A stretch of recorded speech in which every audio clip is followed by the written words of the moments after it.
What is up? You're hanging out with Matt and James in the Livestream Lounge. Oh my gosh, so much to go over today. First, James, you need to say hi. Can do. What's going on, everyone? So, okay, well, first of all, the Kickstarter funded in 8 hours for Aladdin 3477. We doubled in less than 3 days. It's been amazing. Thank you guys so much. So real quick before we get into anything else, actually, you know, I should probably make drinks and get the show started, I think is what we should do. But I do have a special thank you, and I want to tell you why this is so special. So let me do that. James, the usual? The usual. With coffee? Look like Nancy, yes, with coffee. All right, we got some good old Kirkland cold brew coffee. A little bit of this, a little bit of this. People vastly underestimate the greatness of Costco, just the quality of Kirkland brand, anything. I would agree. I mean, I don't know if it's where I would get my fashion, but for like straight up quality, for sure. Let's see. I think this is open here. A little bit of Irish cream. So I say this probably every week, but I'm not really a big drinker. But once a week, especially the Livestream Lounge, I like to kind of celebrate the week's work and all that's been accomplished. And as well, I like to take a look at the week ahead for what's to come. And that's exactly what we do on this live stream. This is a little bit of peanut butter schnapps. Sounds weird. Don't knock it until you try it. I really dig the Aladdin, the Cave of London shirt, Matt. Thank you. Right? It almost looks like Abercrombie. So is this a Laddercrombie? Maybe. I don't know. So I'm going to do salted caramel. James, do you want salted caramel? Look at this. I've kind of cleaned back here. So maybe you guys noticed E.T. isn't hanging out here. He's actually on the other side of the room right now. There's a little bit more room for me to move around and potentially have some special guests. But I got a little bit more room. I kind of organize these drinks here. But James, would you like salted caramel, mocha, cookie dough, peanut butter cup, vanilla bean, glazed donut, or butter toffee? All of those sound delicious, but I've never even considered cookie dough. Fire it up. Fire it up. All right. See if that or glazed donut. I know what donuts are. All right, there's some cookie dough. These are 0 cal, and those actually don't have alcohol in them. Oh boy, this is. I just tie my hands and throw me on a well, Matt.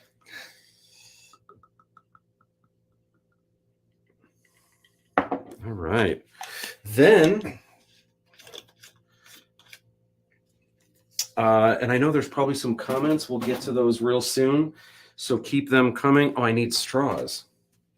All right, here we go. Here's your cookie dough coffee. All right. Whoops. Now it's officially a party, right? Or do we have to actually break something? Spilling something? Good enough for a party? Good enough for a party foul, maybe? Oh. All right. All right, let me get a little paper towel here since I...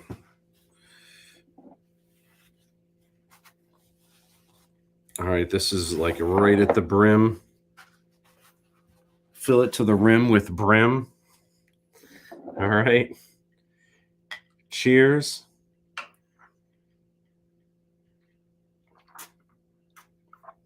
Oh my gosh.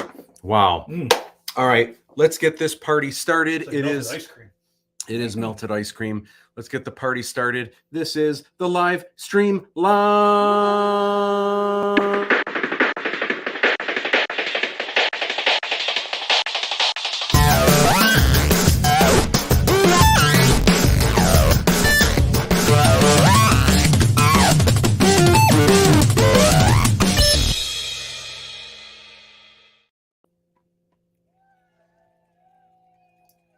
That's nice, right?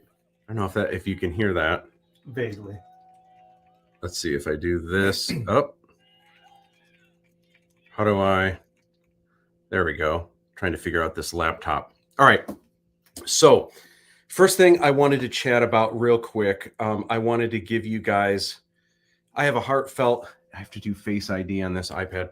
I have a heartfelt thank you. So obviously, I'm very happy about the Kickstarter, and it's all thanks to you. But I kind of need to explain something here, not in particular about Aladdin 3477, but just as an artist, as a creative. All of my creative friends out there are going to identify this. If you're not a creative, this is something you need to know about us.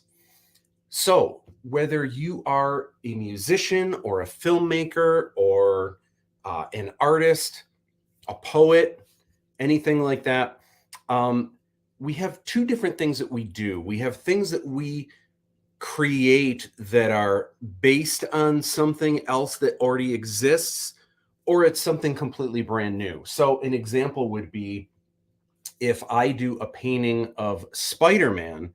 I didn't really create Spider-Man. And some people might be like, oh my gosh, wow, it's amazing. It's so cool. I love it. And it feels good. Of course it feels good because I painted it. But let's be honest, there's a little thing inside us that kind of says, yeah, well, I mean, the reason they really like it is because it's Spider-Man, right?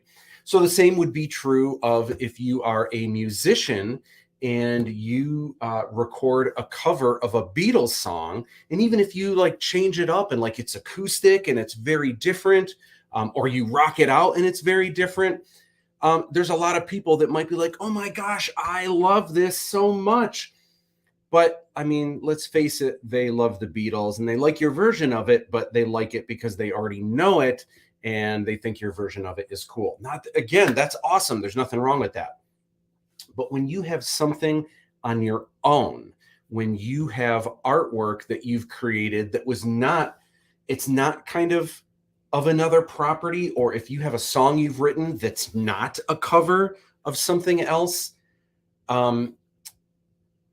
it kind of transcends how we feel. It just goes above and beyond. We are on cloud nine when people tell us they like it. So for example, you have artists in Artist Alley that set up at shows. And a lot of times you go, and a lot of times the art isn't even official. Even if it is official, an artist may have a bunch of different comic books and they've got Batman here and they've got a little Star Wars pin maybe that they printed, and they've got all these different things. Maybe they did a poster, a little printed poster of Link from Zelda that they printed on their own inkjet printer, but they're selling little prints of it, you know?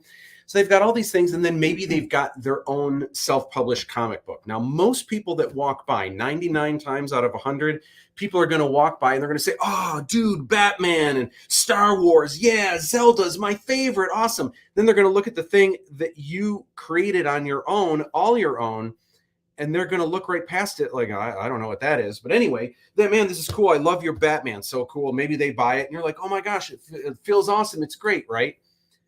Every now and then, someone walks by, they look past the Star Wars, they look past the Batman, they see the creator-owned thing that you did, and they are like, you know, what's this? I really like this.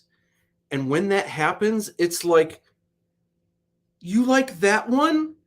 That's mine. I created that. And they're like, really? Oh my gosh, this is cool. Maybe they buy it, maybe they don't, but you're on cloud nine. That is the highlight of your day, because in a sea of amazing things, and there's Adam's Family Wednesday over there and people doing cool cosplay over there. There is so much that you are fighting for everyone's attention. And when it's something that you actually created yourself, it's amazing. It's so cool.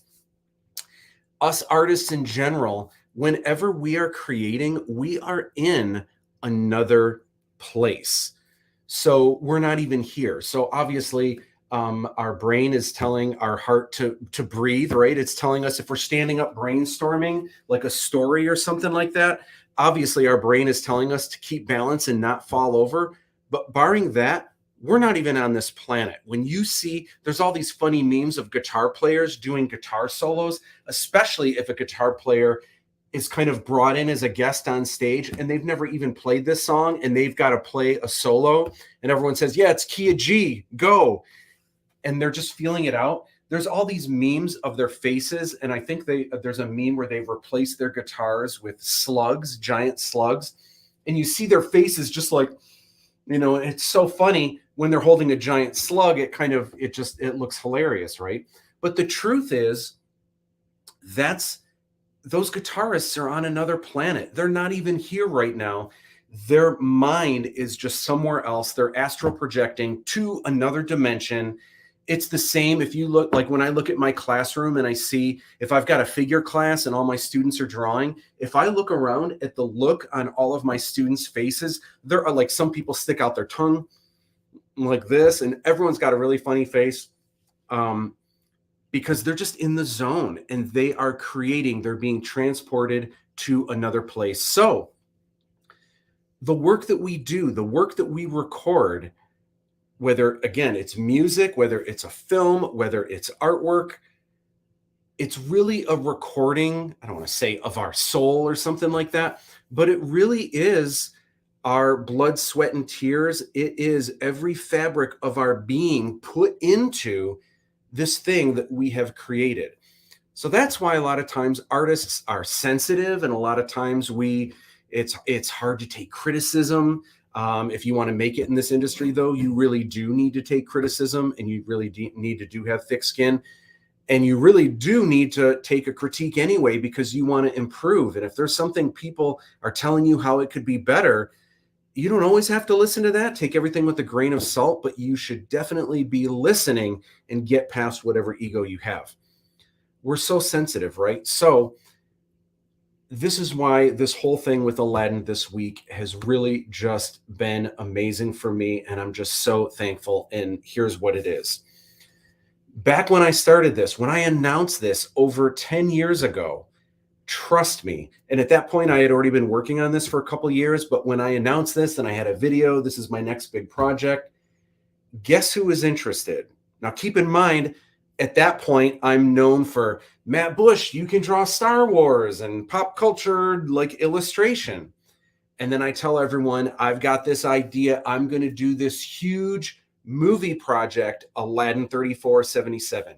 Guess who was like, yes, oh my gosh, I've always wanted Matt Bush to do that. Wow, that's going to be amazing. Guess who said that? No one. Not my friends, not my family. Now, no one said like, oh my gosh, you're crazy. Don't do that. Why would you do that? And try to talk me out of it. There were some people that tried to talk me out of it, though, some professionals, but no one was like, yes, oh my gosh, Matt, this is exactly what we've wanted to see you do. No one. And when I would post, like, especially once we started filming, I didn't want to show too much too soon. So I would show a glimpse of a helmet, or I'd show a little section of a set, or I'd show a costume, or sometimes I'd even show someone in costume. And it was really frustrating. And listen, I'm not upset with any of you out there, but it was really frustrating because if I posted a drawing of Boba Fett on a napkin, I would get like 700 likes in 30 minutes. But if I posted something for Aladdin 3477, my dream project, like next to like my family and like obviously my own well-being, being alive and whatnot, it's the most important thing to me. It's my life's work, right? But if I posted something for Aladdin 3477, oh my gosh, crickets. I mean, normally I would get usually about 2 likes. And they wouldn't be right away. Like after a couple of days, like, wow, I got 2 likes. Every now and then, I would get like someone would leave a comment. Hey, can't wait to see it. That's cool. Following your dreams. Woohoo. But not a lot. Now, that was okay because honestly, this whole thing, this whole experience has been about the journey, and it's about the opportunity to do this. So even if this wasn't blowing up through the roof right now, it's already amazing. I'm so proud of the work that I've done, that all of us have done, just having the opportunity to do this, that family and friends came together to help me, but even just this life that we live where we have the opportunity to create, that we have a sense of awareness where we are on this planet, and that, you know, it's really cold right now, but we know it's going to get warm again in the summer. And then we know that this time next year, it's going to be cold again. Like most creatures on this planet don't really realize that. They don't have a sense of awareness. Like your dog doesn't really understand that. We have a sense of awareness, how everything works. Yet, like I mentioned before, we get to create and transport ourselves aside from that. The opportunity to create is so awesome. It's so amazing. I know it sounds like I'm getting a little new agey. That's not my point. My point is this: after all this time, to finally release a look at Aladdin 3477, and the fact that the response has been amazing, overwhelmingly, you guys have been so positive. Even those of you that can't support the Kickstarter, which is totally cool, so many of you are sharing it and telling people about it. I am just through the roof, because I didn't do this thinking that I would have that. I did this for myself and that it was this fun project to do with friends. But the fact that already it's like this success and everyone's really excited about it, I am on cloud 9. I can't even tell you how amazing it feels. Thank you. Thank you. Thank you. Wow. All right, James, I need another drink, and then we need to go to some comments before I start sharing some of the cool things that I wanted to share with you guys tonight. Cheers, James. You'd be getting new agey if you were trying to convince me that wind chimes are musical instruments. Hey, now. So we've got some comments. Awesome. Let's go through them. So, all right, what up? That's DTE in the hizzle. Hey, what's up? Awesome. Yo-yo yodels brodels. I like it. Awesome. Thank you. Woo woo. Oh, you guys are amazing. We're getting our drink on. Absolutely. Thank you on the Kickstarter. You guys are awesome. It's a lot of options. We're going to talk about the options a little bit later. We're going to go through the Kickstarter in depth. And I know you guys have had a chance to look at it, but I'm going to go through and I'm going to point some things out that you may not have been aware of before. Thanks. It has been an amazing week, David. Thank you so much. And thank you for spreading the word. All right, fill it to the rim with brim. I was wondering if anyone would get that, John. That's awesome. Remember Sanka? Jeez, awesome. And Paul Michael Caine. So, Michael Caine. I'm so anxious to say, I don't want to give too much away. Some of this we're still planning in the works, but Paul Michael Caine is going to be visiting next month. He's going to be a guest on the Livestream Lounge, and there is going to be at least one, maybe two, of the rewards that are going to be in the Kickstarter that are Paul Michael Caine related. And if you know anything about PMK, that means quality. And Paul and I have been doing, oh my gosh, there's so many projects we've done forever.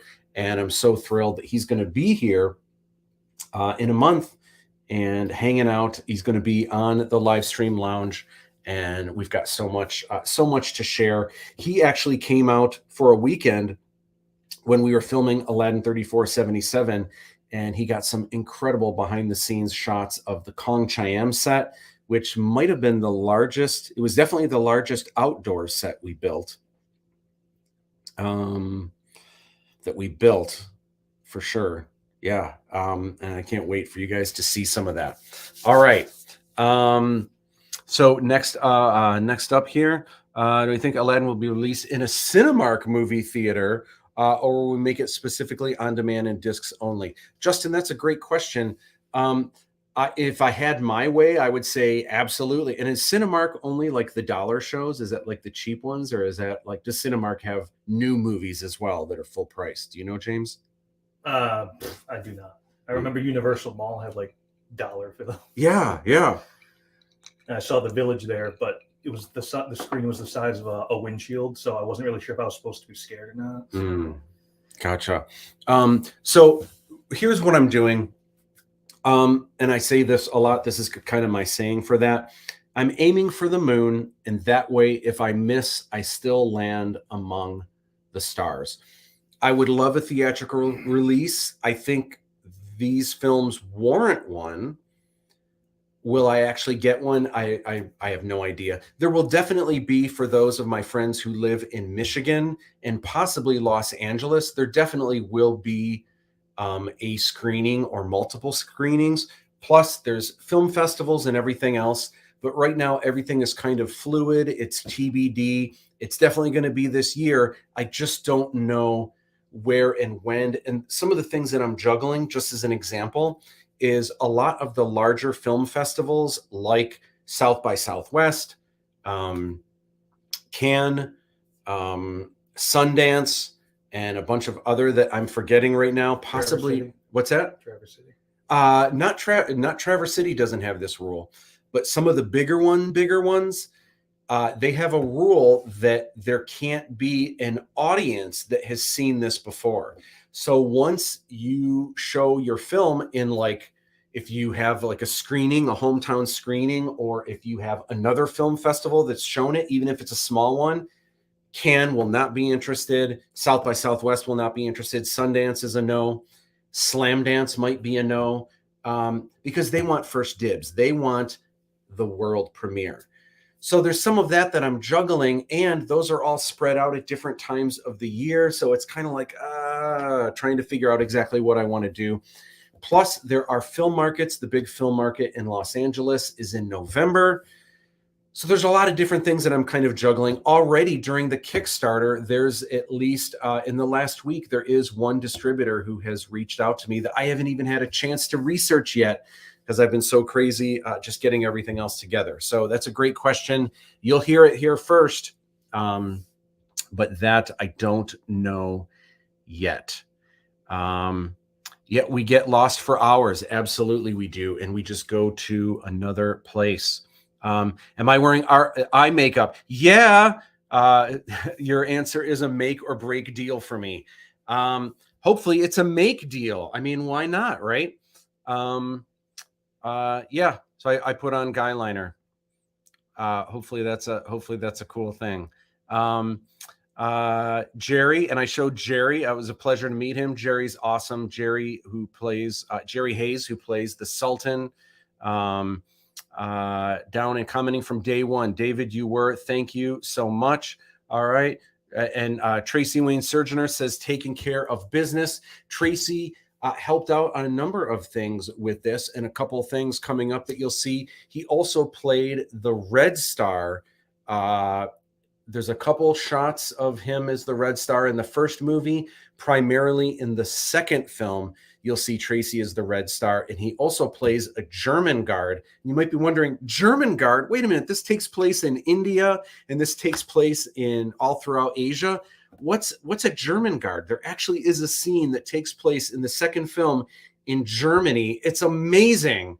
It's going to blow you guys away. It takes place in Dusseldorf, Germany, and the background plates for it were filmed in Dusseldorf, Germany, actually.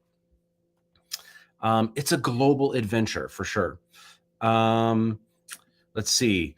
Do a barrel roll. Oh my gosh. James, can you do a barrel roll? If I film you? Oh, there you go. Oh, okay. We've got the gimbal rocking. James, I need, as soon as we get a scowl. Oh, that means cheers, I'm assuming. Cheers.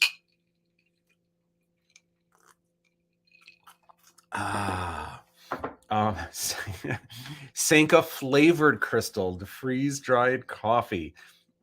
Gosh, yeah, PMK is the best for sure. Cinemark is all movies. Yeah, I know it's all movies, but I wasn't sure, like, do they always have new releases? I say that because we used to have a Cinemark at Universal Mall, and that was like the dollar show. So they never had brand new movies. They had movies before they went to cable, but the movies they had were like a month, 2 months later, like where they weren't in other theaters anymore. And so it was the dollar show. So it was a good way to see a movie that you didn't want to spend full price on, but you still wanted to see it. Toronto Film Festival is a big one for sure. Other countries, not possible to see in the cinema because it won't show like that too far a film festival. Or there'd be other options to see it like online or something. Absolutely, Camilla. It will be, well, for sure. There's the Blu-ray that's available in the 4th swag box of the Kickstarter. I'll be going over that soon. As well, absolutely, there will be streaming. There will be on demand. For sure, it's going to be available on iTunes. It's going to be available on Amazon. Whether it'll be Amazon Prime and you can watch it for free, that's TBD, but it'll be on Amazon Prime for sure. Yeah, and once released, absolutely. TFF, I forget what that stands. Oh, Toronto Film Festival. Yep. Tour of Michigan film screening tour. John, that's something I would love to do. And in fact, the Sault Ste. Marie Film Festival actually reached out to me last week, and I would love to do that for sure. I would love to do a Michigan tour, actually a Northwest tour. I'd love to do a whole, not even a whole country, the whole world tour. I'm all about it, but I would love to get up to the UP and everything else. Tracy is the nicest dude. He really is. Ted is back with us. What up, Ted? Thank you so much for sharing all the shares that you've been doing. It's been absolutely amazing. So I've got a couple images here. We were just funded on Tuesday in 8 hours. It was incredible. It was so cool. You guys are amazing. All right, so I got some stuff to show you guys, some really cool things to share. Oh my gosh. Are you ready for this? I have Face ID. There we go. All right.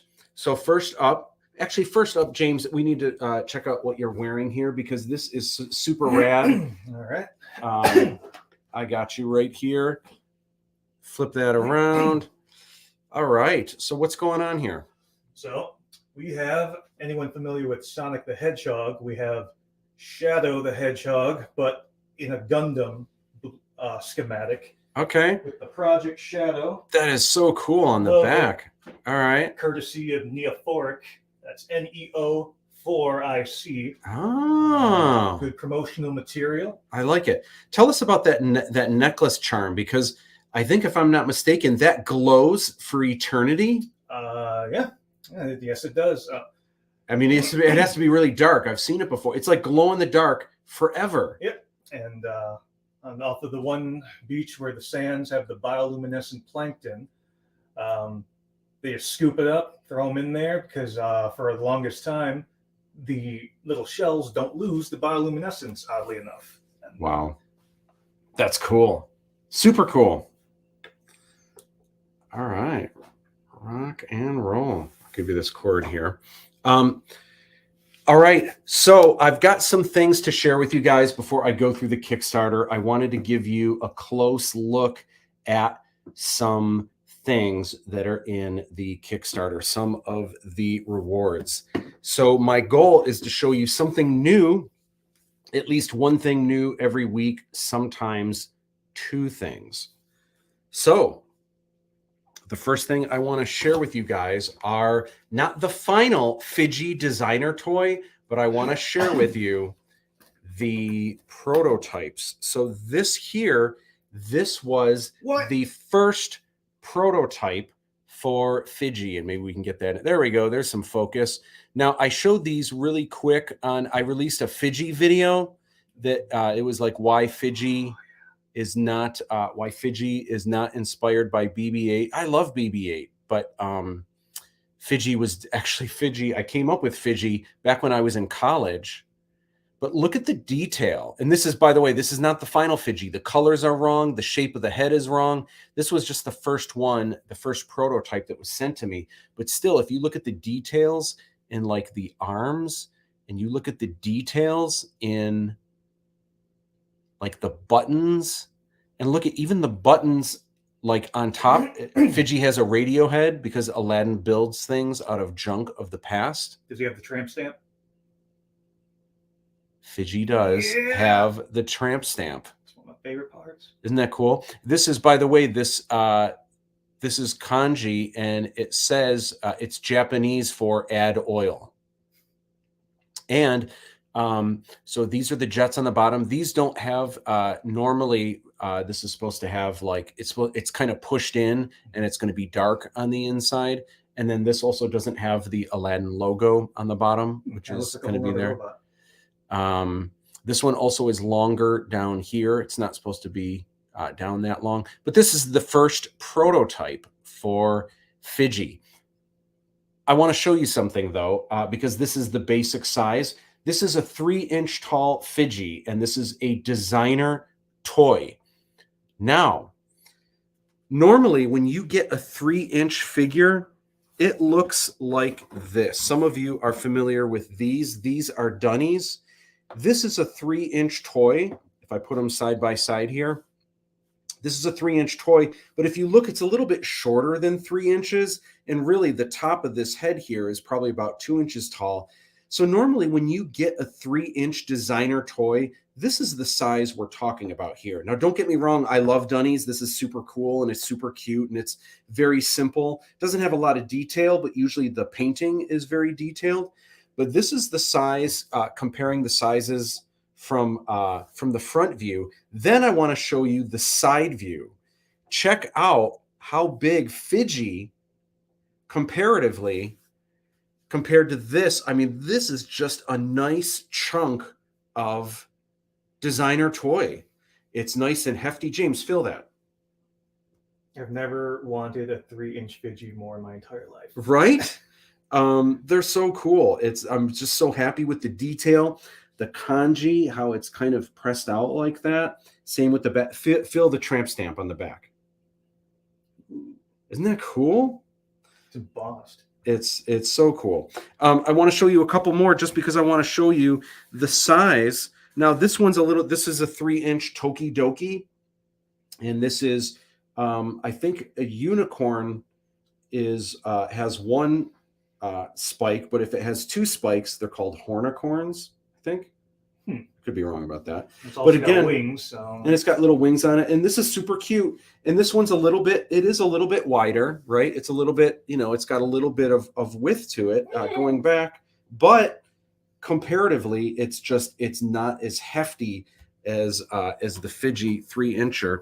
This right here is a 3-inch key, so this is a little bit taller. No, actually, it looks like the dunny is taller than this. These guys are really cool. They're really, they're small. It's a key, a QEE. And this is cool because it's like, this is a coffee house dude, and he's got looks like he's got a squirrel on his head. Then if you look at the back, you can see the skeleton of the squirrel, and then you can see here is the cup of Joe on the front, but on the back, you can see that there's an eyeball in the cup of Joe. So just weird, but like these are designer toys for adults, right? Because they just are what they are. Now, I'm not going to lie. This is another quote unquote 3-inch figure. This is so small. I forget what these are called, but it looks like a little spray can. And the top of it, it even feels like, feel that, James, doesn't that feel like a spray can at the top? Here's the cool thing. This, I got to say, this is really cool about these. Listen to this. I don't know if you guys can hear that. Isn't that cool? It actually, you can hear, it's like shaking a little spray can. I got to say, that is really, really cool. But comparatively, you look at the size of this compared to the FIDGI designer toy. And this has really good detail on the top. It feels like a spray can, but this has incredible detail all around. Right? Isn't that fun? All right. Now, turn on this here. So this guy so he can spin around. Now, here is, so after that, there were some things that needed to be fixed. This also is not a final FIDGI, but this was the next prototype. So it's a little bit closer. The colors are still a little bit light on the accents. The color of FIDGI is a little bit too light. He has more of an armor color that's just a little bit, it's just a little bit more like off-white. So this is a little bright. This looks like marshmallowy a little bit. It's got the same details. This though, the buttons protrude, but it doesn't have the buttons going in where it looks like you can push them in. So that's something I wanted them more like this one. If you look closely, those buttons stick out, but you see how they protrude a little bit? Oh yeah, you can see that pretty good. So that was something that I wanted improved. This one, they forgot to put the Jets on the bottom. This does have the logo, but it's kind of hard to read. The orange is a little bit different from the orange here. So this, oh, in this one, there's a mistake on the eyes. Yep. So again, this is just a prototype. The eyes won't be, they won't have the jagged thing like that. But super, super cute. It's amazing. I'm just so thrilled. This is one of the things I've been working on in the last year. Oh my gosh, there has been so much back and forth. I have been up nights because that's when China is awake, and that's when I've been able to kind of go back and forth working on Fidgis. I love them. Aren't they cool? All right, now, first let's go to some comments before I pull out the next item that I want to share with y'all.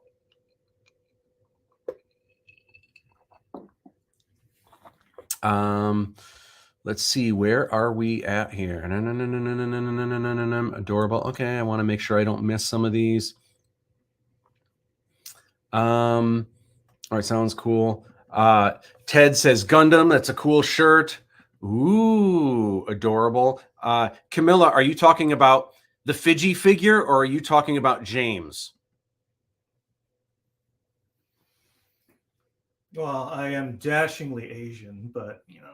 I don't think you're. Are you on right now? I don't think you're on right now. Oh. Oh, no, I'm not. Okay. I wasn't going to show my face for that. Oh, okay. Passing comment. All right. Final Fidgi sounds like the title, of a good sequel. Gosh, I like that. I was going to do a thing during this campaign. I was going to do Fidgi Fridays. And I had a bunch of stuff planned and on the calendar. And then I missed the first Fidgi Friday. So I might start that anyway, but I actually missed the inaugural Fidgi Friday on Friday, the first Friday of 2023, the year 3477. Got to be a good scrapper, absolutely, and that is what ALADDIN is. Want to offer promotion on your channel? Okay, the price is lower than any competitor. All right, cool. Send me a DM, and so I can take a look at what you have to offer. Thank you. What up, Art Chemist, and everyone in the chat? It's awesome, you guys. You know, I went back. I didn't realize this as much when I was doing the show, but I noticed that in the chats on YouTube and on Facebook in particular, that you guys were kind of chatting with each other and kind of sharing things and stuff. And I love that because now you guys are in the ALADDIN 3477 family, and you guys are in during the initial spark, the initial inception of all of this. Thank you so much. Color question on him.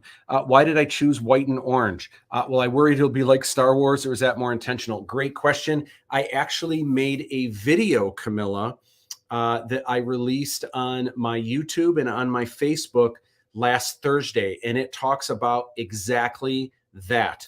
So ever since I was in college, this is going back, I don't want to say how many decades ago, but ever since I was in college, I had this robot that I wanted to create that floated around. It was actually inspired more by Vincent from the Black Hole than it was R2-D2 or anything like that. But I did want this robot to have white armor, and I thought orange accents would be really cool. I didn't want it to be blue accents because I thought that would look like R2-D2. I didn't want red accents because I thought that would look like R5-D4. So I didn't want green. That wasn't very robot-like. I didn't want purple. I didn't want yellow. But orange reminded me of the orange robot from Silent Running, Huey. And orange is just kind of the 70s. It's almost like a construction color.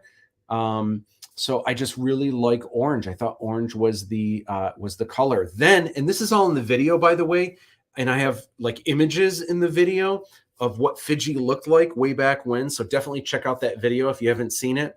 But the funny thing that happened, we were 2.5 years into filming, and we had Fiji together before they even started filming The Force Awakens, but we were 2.5 years in when, right before the trailer came out, artwork was leaked online of BB-8 and what the BB-8 designs were. And right away, I was like, oh my gosh, everyone is going to think we copied. Here's this cute little robot that looks awesome and roundish and adorable, just like Fiji, but it's white with orange accents. And I was like, oh no, this is, I mean, there's nothing I couldn't change it. We were 2.5 years into filming. Now, I like to think this is just great minds think alike. And I also have to say, obviously, Fiji is kind of a Star Wars-ish looking robot. So sooner or later, no matter what color you pick, if it's something that looks like a Star Wars robot, if it doesn't exist yet, sooner or later, anything that you create that's a Star Wars-ish looking robot and you choose a color, I mean, sooner or later, it's going to come out anyway. So, so it is what it is. But I have all this artwork from when I was in college, and it's kind of cool seeing that video. So if you haven't yet, check it out for sure. Fiji may have skipped leg day. That's right, but he still has more bulk than his 3-inch counterparts. That's DTE. Very, very clever. I like that. Man, I have to use that more often, that Fiji skipped leg day when it came to his design. Clever. I like it. All right. Let's see what else we got. The art. It's how you use it. Awesome. That's my mom. Breaks down Fiji. Matt breaks down Fiji on my YouTube channel. It's pretty cool. That's right. Jay Shimko Toys. I know you're going to want some of these. I hope you're going to want some of these. Awesome. Fiji is cute. He really is adorbs.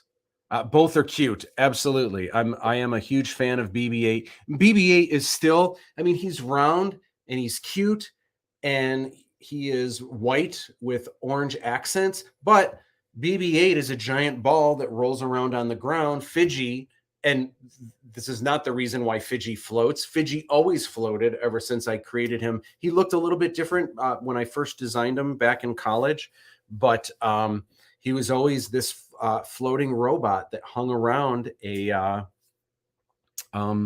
sidekick. Is Fiji going to be? Oh, look at that. Fiji's got my back, right? Maybe, kind of. I don't see him. There we go. Oh, because I have comments on. That's why comments are covering it a little bit. Both are super cute. Trey says, looks super cool. Thank you so much. Watching a QVC segment. Yeah, kind of. It is because we're like showing these products. I got another one to show too. Unless maybe I should go through the Kickstarter first to spread it out. Let's see. Final Fiji is the boss level on the video game. I like that. Final Fiji.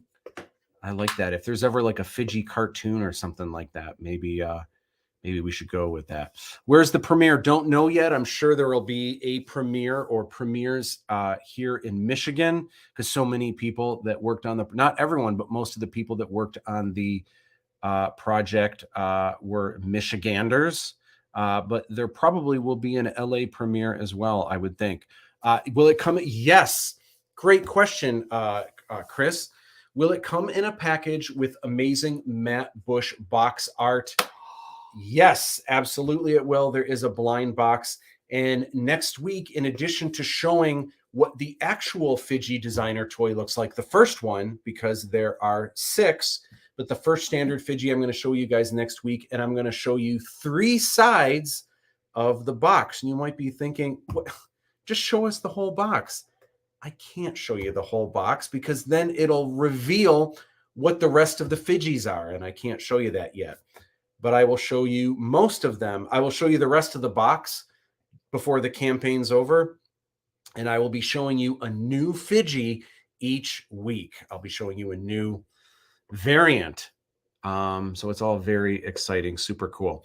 Well, I add special thanks on for an IMDb credit. I'd love to support you more to get IMDb credit, but I thought it is a lot of money. It is. What about special thanks IMDb credit for the 500 option? Gosh, that's a great question, Justin. You know what? I love that, and I'm going to write it down. So the executive producers, it's kind of the same price, by the way, if you're getting the Aladdin's Inner Circle and then adding the red carpet experience that's not the executive producer one. It's actually $5 cheaper, but it's about the same price. But there's a bunch of rewards. Well, not a bunch. There's 5 rewards that come with it. One of them is the IMDb executive producer. Because we're about to sell out of those, last I looked, there's only 2 left of the executive producer, the highest tier. There's only 2 left. So I've done an add-on. There's an add-on where you can get the same red carpet experience, but you don't get the IMDb credit for being an executive producer. You don't get the 10-piece magnet set, which was only available to cast and crew previously. You don't get the extra 2 shirts for you and your +1. And then you don't get, there's something else. Oh, you don't get a free concept art, character design, or vehicle design, or prop design. So when I added these extras to the add-ons, I needed to do something fair to the people that are doing the limited, the people that jumped on right away and said, oh my gosh, I need to have the executive producer and to get IMDb and everything. I didn't feel right about just adding add-ons where you can get all of that. Plus, those rewards, a lot of those physical rewards are limited, and I don't have enough to give out those anyway. But I like the idea that instead of executive producer, you get special thanks on IMDb for, I'm writing that down. I love that idea. IMDb for the $500 add-on. I have to write it down. This is my notepad, Matt Bush notepad. 50 things, 50 ideas for you to do. There's 50 pages in here. It's great, right?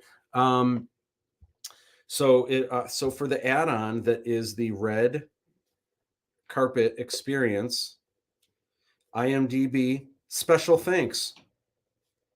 I love that idea. I'm going to incorporate it. Justin, that is a phenomenal idea.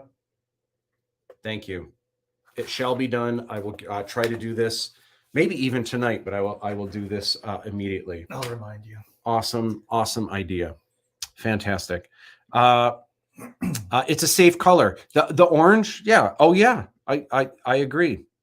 Cool. Thanks for yep. Check it out. Awesome. Thank you. With Star Wars, yeah, kind of makes sense as an ode to my career. Yeah, I'm sure a lot of people, even putting that video out, a lot of people are still going to think we copied off BB-8. But I mean, it is what it is. It's too. I mean, there's not a whole lot that we can do. Both are kind of cute. If the camera guy was cuter, Fiji, James, yeah, they're both super cute. I don't want to know the end results of that poll because I too am sensitive. There you go. So can we talk about how this isn't my first film, because I own the first one and it was super fun. All right, so let's talk about that real quick. I'm going to need a drink to talk about this. We're talking about Conjure? Yeah. All right, so I've worked on a bunch of films before. True story, I did storyboards and concept art for a film you may have heard of called The Matrix. And I also worked on another film you may have heard of called Home Alone 3, the first one that doesn't have Macaulay Culkin. So I've done a lot, but for my own independent films, back about 15 years ago, a little more than 15 years ago, I didn't release it. Razor Digital Entertainment released Conjure, which was my first independent film. It went straight to DVD. Now, to be honest, I did this kind of for fun. Originally, I thought I was just going to make a film for my website, something I was going to send fans, just kind of a kooky thing that I did for fun. When I was done, though, I thought it was really creative. The production value of it is not that great. It doesn't have great lighting always. It doesn't have great sound. Literally, the film was $300 is what it cost. $200 of that was a Sony Handycam that I bought. That Sony Handycam is it's where the sound comes from. You can actually hear, that was back when you had mini DV tapes, or was it mini DV? It might not have even been DV yet, because I don't think, oh no, it was DV for sure, but it wasn't HD yet. So it was this, the production value of it is not great, but it's super creative. It's something still to this day I'm very proud of. There's a film school here called the Motion Picture Institute, and I've heard that they show this film not because it's so great, but because they would agree that I did a lot with a little and that it was creative and everything. So super thankful if they are still showing that to their students. It was a lot of fun for sure. But so I decided to see if I could get distribution for it just on a whim. And immediately I got both national distribution and worldwide distribution, which is crazy. And it was in video stores and everything else. It was actually on Netflix when Netflix first started. Saw it at Walmart. And at Walmart probably in the bargain DVDs. I'm just saying I saw it for $2.99, right? Take it where you can. But it was really fun to do. But that was kind of the impetus. So I usually don't like to talk about it. I don't like to talk about work. I usually don't like, that's not a film that I would recommend or show people. And definitely if you're interested in Aladdin 3477, it's not a film that I really want people to see, because I don't want you to think that's the quality. I mean, literally that film, the only reason I'm in the film is because I couldn't get any friends to be in it with me, which is crazy. So a lot of that film, and there's other people in the film, but a lot of that film was me setting up a tripod, flipping the screen so I could see I was on camera, and then me talking, pretending I'm talking to people. And then later I would have friends come over that, they didn't want to stay long. So I already filmed, or sometimes I'd film my scenes after. Then I would set up the camera and film them talking back to me. And then I'd edit it all so it looked like we were in the same place at the same time. But that was essentially how I did the entire movie. I would call people like, hey, can you come and just hold the camera for a little while? And my friends would be like, what is this? It's a movie that you're making? Like, I think I have to wash my socks that day. Sorry, What was funny is when the film came out and it was in video stores and everything, those friends would call me and they'd say, is this the movie you wanted me to help you with? And I'd be like, oh, yeah, it is. They'd say, why didn't you tell me it was a real movie? And it's like, well, I didn't say it was a fake movie, but I also didn't know like where it would be or how it would do or what would happen with it. So thankfully, the quality and the help that I got on the Aladdin 3477 trilogy, a lot more went into it. I can't even tell you how much more. A lot. It's not even Conjure times 100. It's like, it's not even worth talking about Conjure. At least an entire lifetime and a half more of effort went into Aladdin 3477.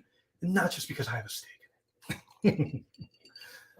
Yeah, James has a main character that's in the second two films, but James is in he's in the first film a lot. We'll talk about all of the extras he plays down the road, but we can say James actually plays two characters in the first film that are either masked or helmeted or half masked. So if you know James, you'll know both characters are him, but hopefully people won't recognize that when they see James' major character in the second film. But James plays an awesome bounty hunter, and he also plays in the city of Kong Chiam. He's the notorious Noodles and more. He's the noodle master, and I can't wait for you guys to meet him. All right, so that is Conjure. Fiji doesn't remind me of BB-8. Good. similar more to AZ1 or AZI3. What is AZI3? Title of that film is Conjure. There we go. All right. Gotta run. Awesome. Thank you, Trey. Thank you so much. Looks amazing. Thank you. All right, Chris. Love following, seeing where things have gone since the first run in at San Diego Comic-Con so many years ago. Thank you so much, Chris. Chris runs Rupp's Comics in Ohio, which is kind of the premier comic book store as well. Chris has been a longtime friend forever, and now I believe he runs Alex Ross Fine Art Prints. He's always running the when the booth travels around and goes to really? Yeah, and it goes to San Diego Comic-Con. And Chris he's always been big time, but now he's like, when you see him at Comic-Con, Chris is wearing a suit and stuff. And it's the Alex Ross display is always awesome because it's like a gallery. Like everything else is kind of, I mean, it's a Comic-Con, so everything kind of looks like a giant flea market for nerds, and there's comic books and video games and stuff. But then you get to the Alex Ross section, and it is just primo Alex Ross quality. It's amazing. But Chris has been a friend and a supporter for a long, long time. Definitely check out Rupp's World in Ohio. Trigger budget. Sounds like we had a bigger budget than Mano's The Hands of Fate. Oh, one of the worst movies ever made? Yeah, we might have. All right. Yeah, James. Oh, and that was Lindsay Will. Lindsay's great. Lindsay, thank you for chiming in, and thank you. So Lindsay did a lot of work. She was here during the internship for Rick Veer's Detroit Chop Shop, and so she worked well over an entire summer, and she was part of season. Lindsay, which season were you in? That would have been season 3. No, season 3 was Zombies. Season 4 was Heroes and Villains. 5. Season 5, I think, yeah, it was season 5, which was Haunted Effects, I believe. All right. And Michael Bugard is hanging out with us. Manos rules. And Dave Todd said, fine, James, will make for a great bonus game. It will when that comes out. And Michael Bugard, thank you for hanging out with us. Michael is such an incredible actor, and we won't see Michael until the second film, but you guys are in for such a treat when you see Michael's character. It is so like, when you watch these films, you're going to feel like, okay, the movies are like this. And like, you know, when you watch a movie, it's got a thing, like there's like a bubble, and the movie's like this. Funny things are kind of like this, but it doesn't go over here. And like action is crazy and it's like this, but the action doesn't go over here. There's like, movies have like there's just like a set parameter of what this movie is, and usually like halfway through the film, you kind of have a handle on what the movie feels like, right? When we get to the second film, parts of it are super whimsical, and then everything turns on a dime, and then the second film gets so crazy and so out of left field, but in my opinion, in a good way. You guys have no idea what you are in store for. It is crazy, amazing, wild, different. Like you have this is not your grandmother's Aladdin. No. Let's leave it at that. Michael's acting is profound, I find, on a level that is so real that I truly appreciate. Like his artistry is unlike many others that I've seen. It's amazing. Michael, when he did his read through, when he did his audition, it was for a villain, and Michael's villain is different than any of the other villains. It's a fantastic character, incredibly three-dimensional. When he did his read, I'll be honest, I was scared. He got into character. It was amazing. And I was like, okay, like I know I wrote this, and I know that this is just, but like I was legit scared. So I was like, okay, I don't think we need to. I don't think we need to audition for this anymore. This is amazing. Michael's fantastic. So cool. Wasn't trying to open a wound. No, not at all. Not at all. That's I'm glad. I would like to have the word on Conjure before people just go out and they're like, oh, this is Matt Bush's movie before Aladdin. Like I have to see this. And then they're like, oh, I guess I don't want to see Aladdin 3477. That said, the interesting thing about Conjure is some people love it and appreciate it. But I think you said, thank you, by the way, that that it is kind of an interesting, entertaining film. And a lot of people feel that way. I'm very proud of the creativity that went into it, but as low budget as it is. But some people can't get past the low budgetness of it. And it's really, really low budget. And the interesting thing about it, the scope of reviews on Conjure is everything from 5 stars, best horror film of the year. By the way, it's like a supernatural thriller. It's like a PG-13 haunted house film. So it's gotten everything from best movie of the year, best, I don't know why someone would say that, but best horror movie of the year, 5 stars, all the way to this film was so bad, it made my eyeballs scab over from watching it. Ooh. So Conjure has such a mixed bag. It's more divisive in its reviews than Avatar 2. Oh, I just imagined how that would feel. Oh. All right. Bender Rups, many times great comic shop. Fremont. I was trying to think. Thank you, Chris. I was trying to think of the name. Season 5. That's right. And Shell was the Rick Veers nickname. All right. Promise. The Premise Land has returned. That's a great name, by the way. Great name, Ted. Instead of the Promised Land, the Premise Land, like for story and stuff. Michael Bugard. Fantastic. Official trailer, and the official trailer is coming soon. Not this week. There are some things coming this week, though, and I will say what those are a little bit later in the show, but the trailer is coming soon. Gary, thank you so much. Awesome. Thank you. Thank you. Thank you. Thank you. Oh, he's got the Jane hat.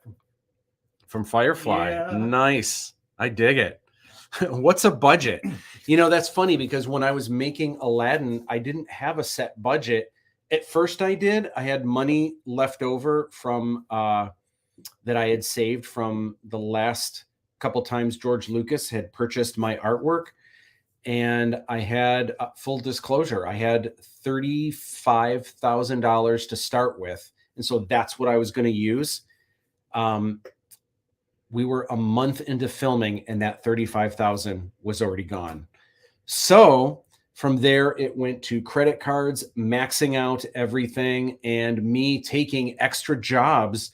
I remember we were 6 months into filming, and I got an offer to do 58 trading cards, which is essentially half the set of The Empire Strikes Back for Topps, the base cards.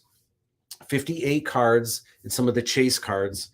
I got an offer to do that. I had no time. I was obviously filming Aladdin 3477.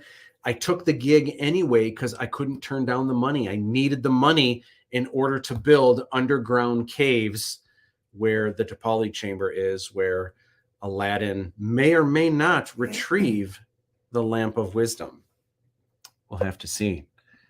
Michael Bugart says, check out Routines on Tubi. Absolutely. If you have Tubi, Tubi is, I believe, free, by the way. It's an awesome streaming service. He has a film called Routines there that I've seen. The acting is incredible. Really, really good. You guys definitely need to check that out. Hail to the chat. What? Most of my filming, I have $20. What can we film today? And that's exactly it. And it's one of the things I love about filmmaking is you use what you have. And that's this entire Aladdin 3477. Hopefully the shots that you guys have seen already, you guys have been like, oh my gosh, it's amazing. It looks cool. Hopefully it looks like an A-list movie, maybe, hopefully.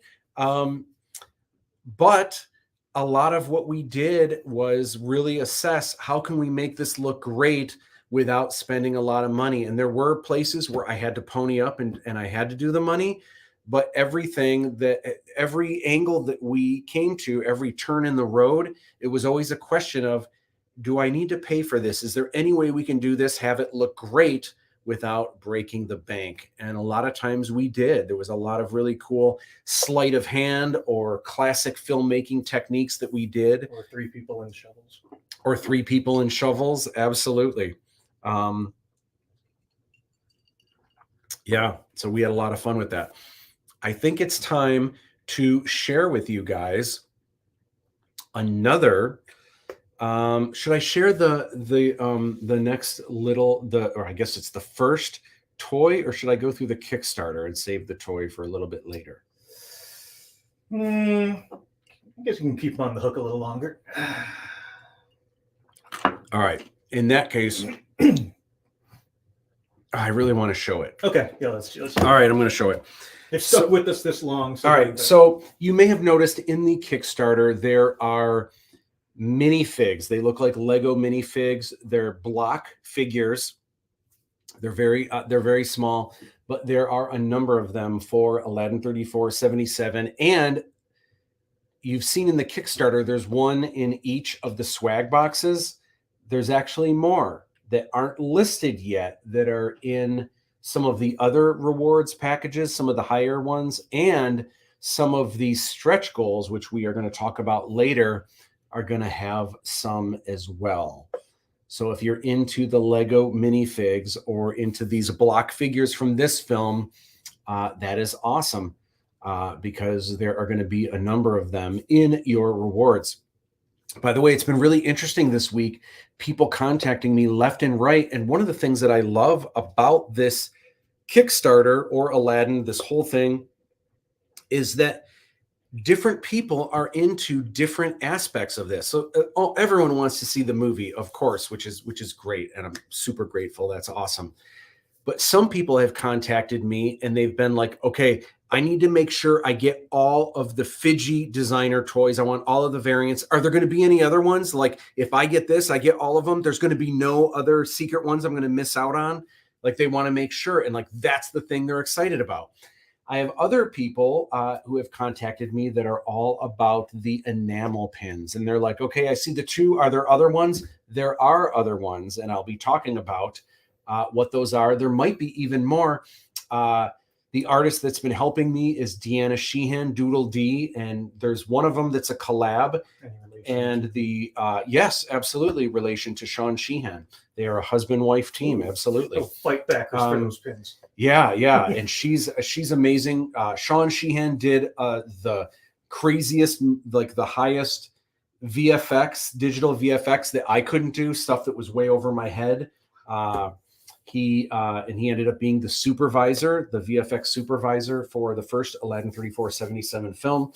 And his wife is Doodle D, Deanna Sheehan, and she's like a master at the whole enamel pin thing. She's totally into the whole community, and I'm very excited that she has designed so far 2 pins for me. And then we collabed on the Lochan Shyamalan, which is a textured metal pin with glow in the dark. It's amazing. It's super, super cool. I can't wait for you guys to, I can't wait to see what it looks like. But it's really going to be a nice pin. And so are the other ones. Can't wait to share more of that with you. Anyway, some people are really into the enamel pins. And then some people are all about the minifigs. And they're like, okay, I see the 4 here. Are there going to be any others? I need to make sure I'm going to get all of the minifigs, which is awesome. Thank you. I wanted to reveal the first minifig tonight in the flesh, in person. I wanted to share this with you. I can't wait to do so. Now, before I do, I wanted to share this. Literally the day before the Kickstarter began, I went to the post office, and what happened, I was driving to the post office and I passed a store. I saw this store, and it was like a Lego minifig store. I was like, what? It's like a mile away from my house. It's like, it's a Lego minifig store. It's on Canal between Hayes and Garfield. Yeah. It's like, wow, okay. Anyway, I drove past it and I'm like, oh, I'll have to go and check it out sometime. Went to the post office. The post office was closed observing New Year's Day, even though it was January 2nd. But I did see that the minifig store was open. So I went back and I said, hey, you have any Aladdin minifigs? And sure enough, they had a Princess Jasmine minifig. And we'll see if we can focus that. That's adorable, right? A duck? So that it does look like a duck. Oh, is that a dove? This is a dove, apparently. Now, this is a really nice minifig, no question, but I wanted to, there's a reason why I'm showing this and I wanted to compare. The hair is really nice. The hair is a custom piece. Look at that in the back. Like, that's really nice. It's cool that it's got the earrings like in the side of that there. It's a very simple design. There's not a lot of detail in this figure. And in fact, like if you look at the sides, like there's no details printed on the sides whatsoever. It's just straight up blue. But it's still a nice figure for sure. And it comes with a dove, which is really cool. I do really like the color. It's a quality figure. And that's part of the beauty of minifigs is the simplicity. That said, I want to share with you your first look at one of the minifigs, and I thought a lot of you are thinking, oh, we're going to see Aladdin, right? Dude, we need to begin with ladies first, and that's why I can't wait to share. This is Princess Kamala. This is the minifig. So check this out. First of all, the detail is incredible. It's incredible detail. There, it's maybe I should turn it like this. There is, look at, it's gold. It's like reflective print. There is print on the arms, the reflective, like her jacket. And if you look at the sides, there is printing on the sides. You can see part of her jacket. Maybe I'll lift this up here. You can see part of her jacket is printed on there, and her trousers. Her shoes are printed all the way around. I mean, granted, it's a block figure, right? It's like a minifig, but there is printing of the baggy trousers all the way around. Details. Look at that, even shimmery gold around the waistband. So Princess Kamala comes with a number of accessories. I wanted to share them with you. First is this right here. This is a laser taser.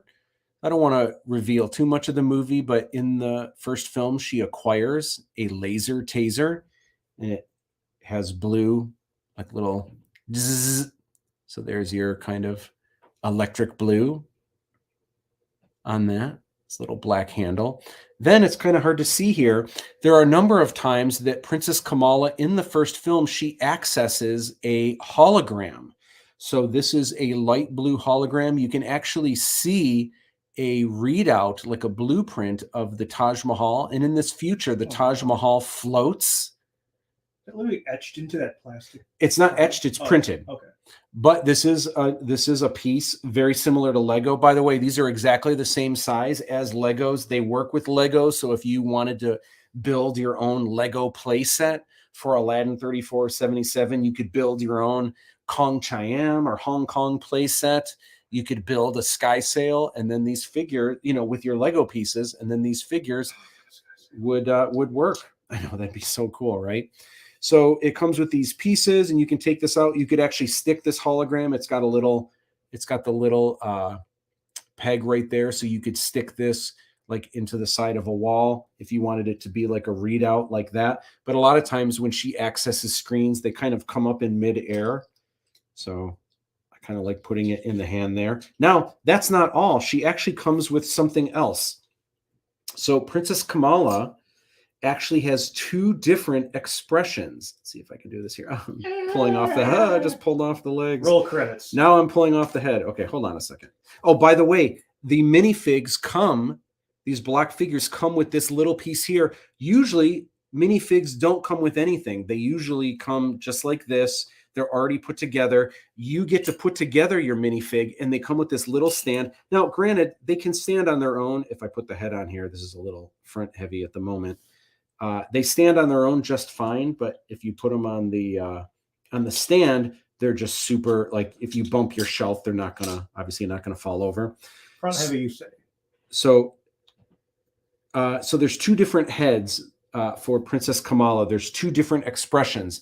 This one is a little bit of a grin, maybe because she's escaping or maybe she's up to something. So we can put on Princess Kamala's head. Looks just like Christy Perovsky, Christy Dumar, the actress who plays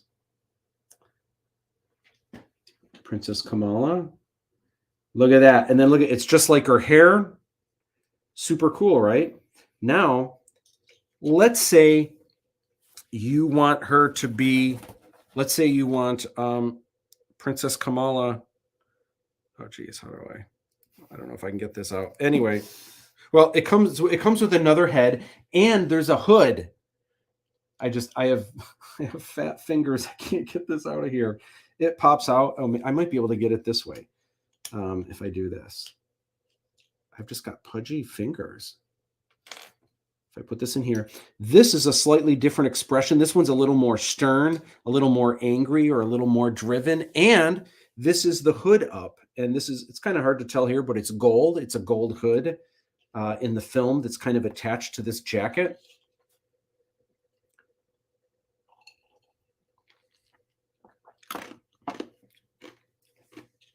But let's see, I might be able to, there we go.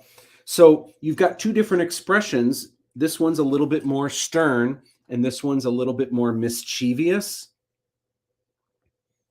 So whichever mood you want Princess Kamala to be in, you can kind of choose, and then you get to choose, do you want hair down, or do you want the hood? Oh, whoops. Boop. It's adorable, right? Oh, yeah. So some pretty sweet accessories. So I gotta say, listen, I love Lego, and Lego, I mean, part of the beauty of this is the simplicity, but when you put them side by side, all of the accessories you get with Princess Kamala and the alternate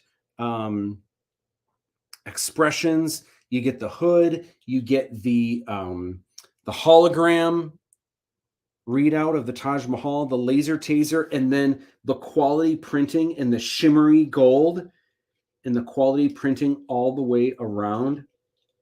It's epic. It's so nice. Now, this figure comes in the second rewards tier, which is Jin's Wise Choice. You get this for free in that. Also, if you didn't want to pay for the Jin's Wise Choice rewards tier, you could, or if let's say you want an extra one, either way, in the add-ons, you actually can get an extra Princess Kamala block figure. You can order as many as you want. So that comes with that. Super cool. I hope you guys dig it. Let's go to some comments, James. Recalibrate. Hail to the chat. Feel you. They're right. From what I saw, it looks stellar. Awesome. Thank you so much. Project is alive. Thank you. I'm still blown away by the set constructions of the Aladdin 3477 films, way beyond what should have been the limits of the budget. Yeah, we used what we had, and we did. I can't wait. I wish, so for as cool as this is, like with what I showed in the Kickstarter video, what you guys are going to see in the trailer, most of what you're going to see is in the first half of the movie. So there's a lot more.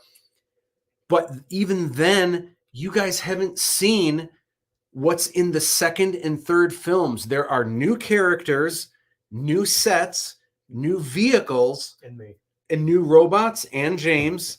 There's a lot of new things coming out that you guys won't even see until we get to promoting the second and then the third film. It's so vast. There's so much to this.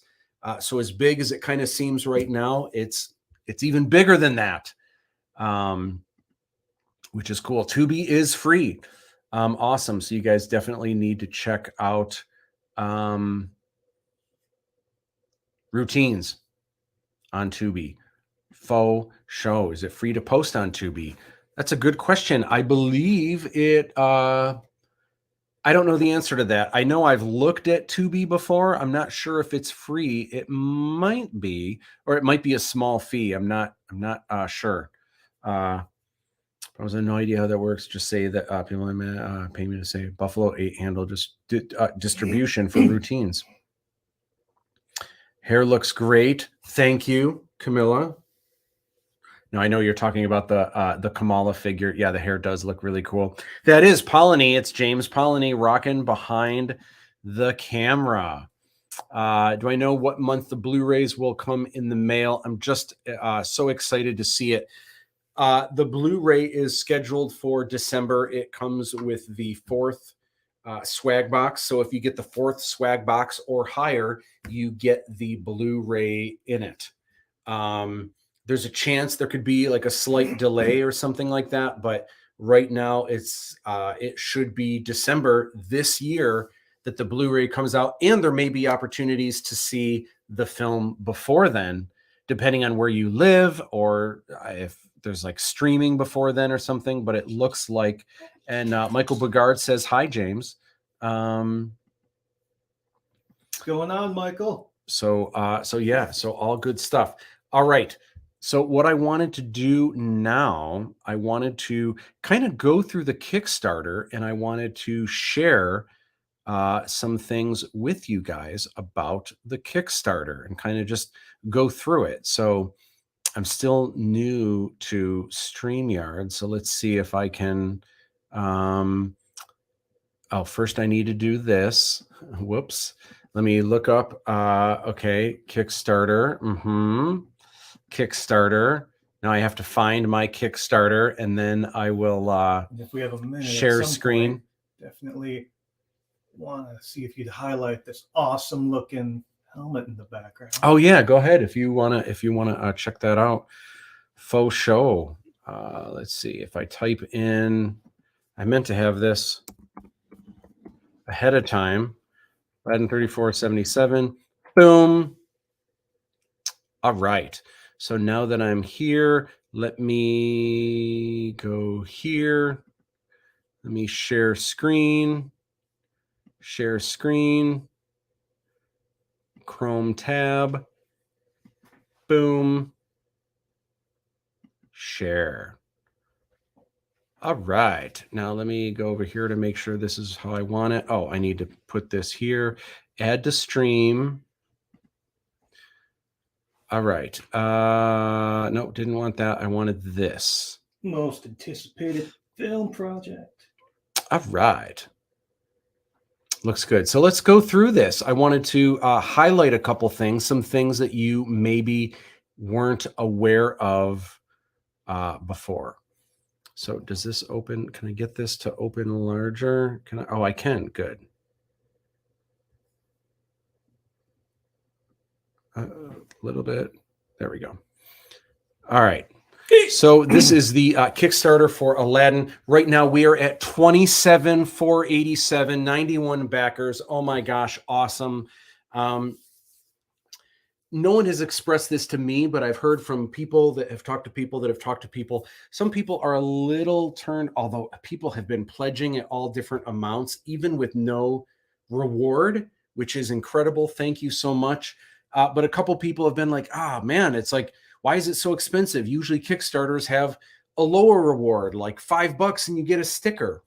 So it's always a gamble when you do something like a Kickstarter. My hope is that when you see the incredible awards that you're getting, you will at least pony up, if you're interested, if you have the means to support, that the first tier is $45, but what you get in that first rewards tier, you get an awesome official collector's edition souvenir book.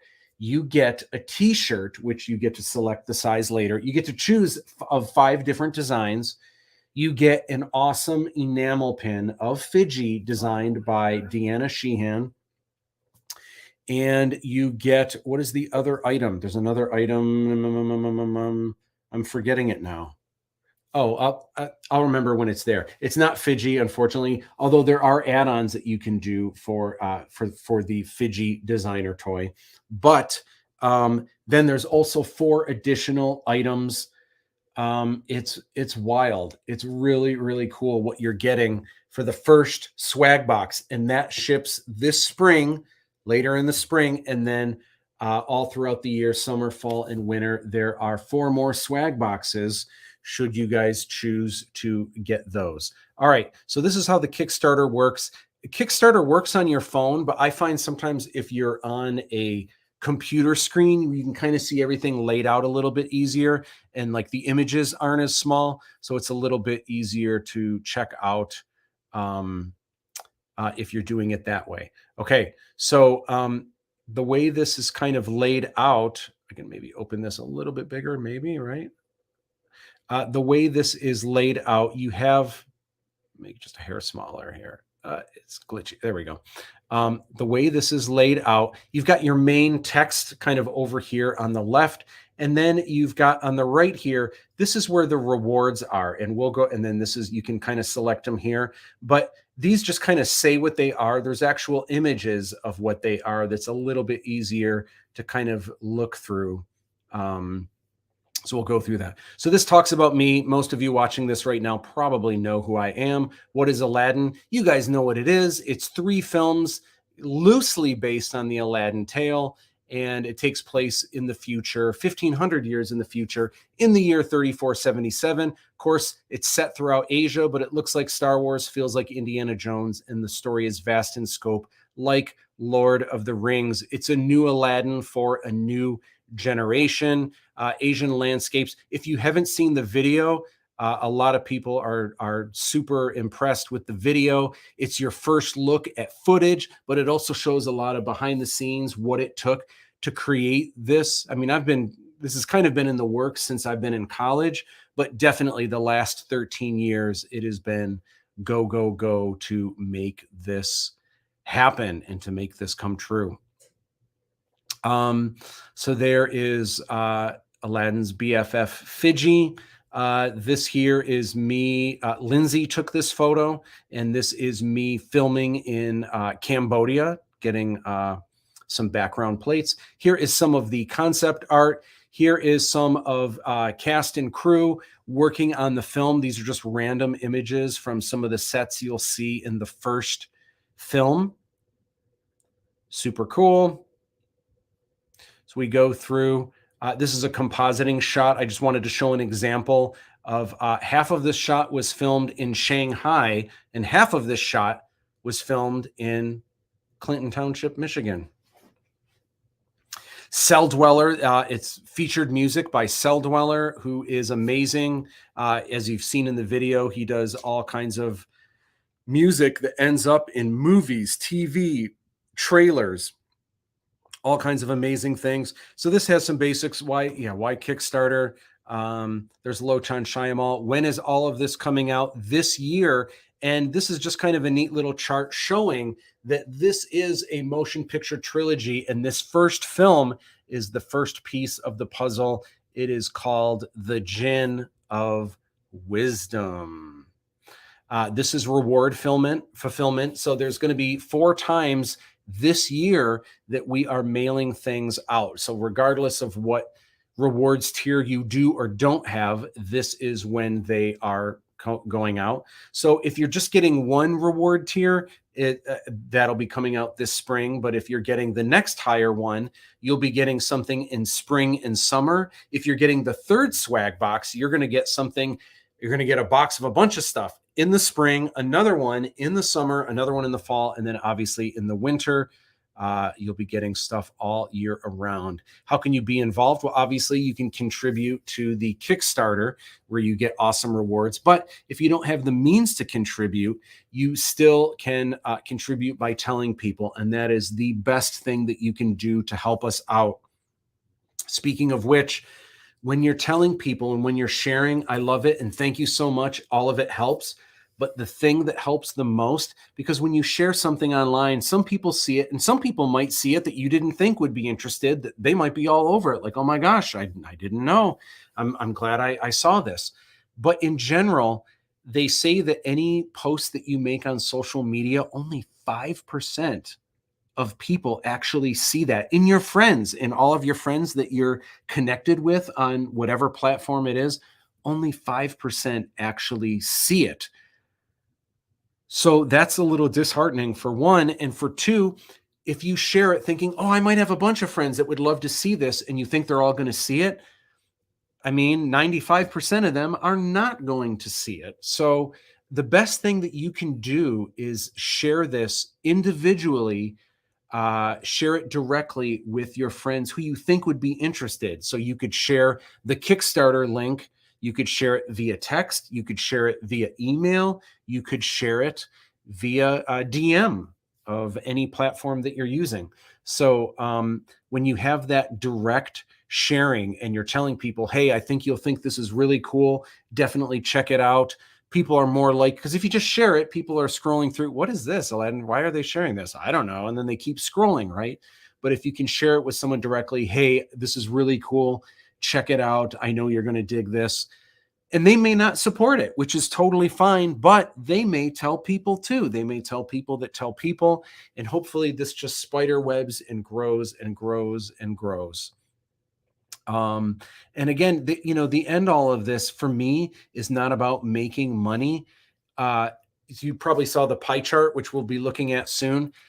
Anything that ends up coming back to me, if anything ends up coming back to me, is going right back into the brand. It's going right back into Aladdin 3477. I never did this with the intent of making money, and I'm going to stick to it. Anything that comes back in, I'm putting right back into the brand. I already have a career, so this isn't something that I'm looking to like, oh, where I'm going to make money, right? I do hope that we have some profit so that our cast and crew that have it in their contracts, that they get a percentage. I'm hopeful that that will happen. But for me, anything for me, it's just going to go right back into ALADDIN.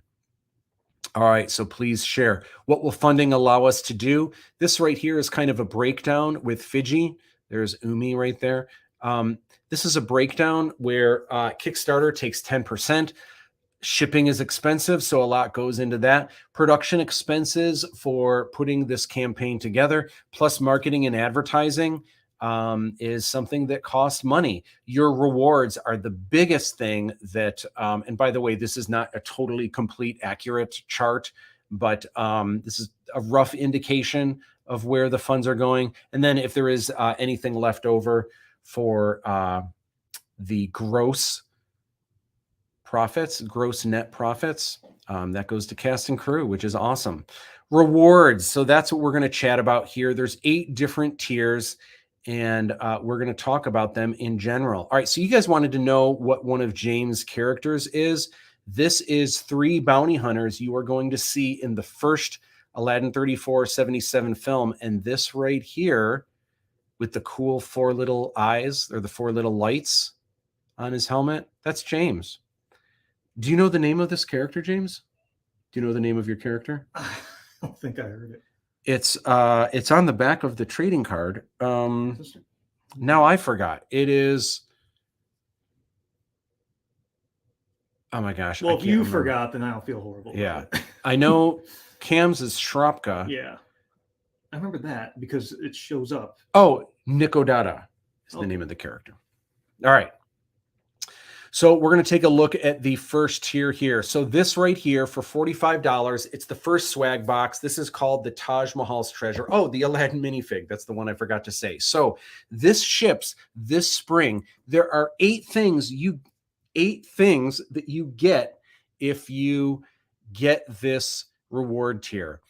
I know $45 sounds like a lot, but when you take into account, you get the 96-page full-color souvenir book, the official collector's edition of Aladdin 3477, all kinds of amazing photos, an in-depth look at the characters, the locations, plus behind-the-scenes photos, a lot of cool information in there. That alone is really, really cool. Plus, oh, sorry, James. Oh no, I was just observing that. Looking at the typical prices of these things I'd see otherwise, that's already a $60 value minimum without even knowing what the 4 other things are in that box. Yeah, I mean, it's super cool.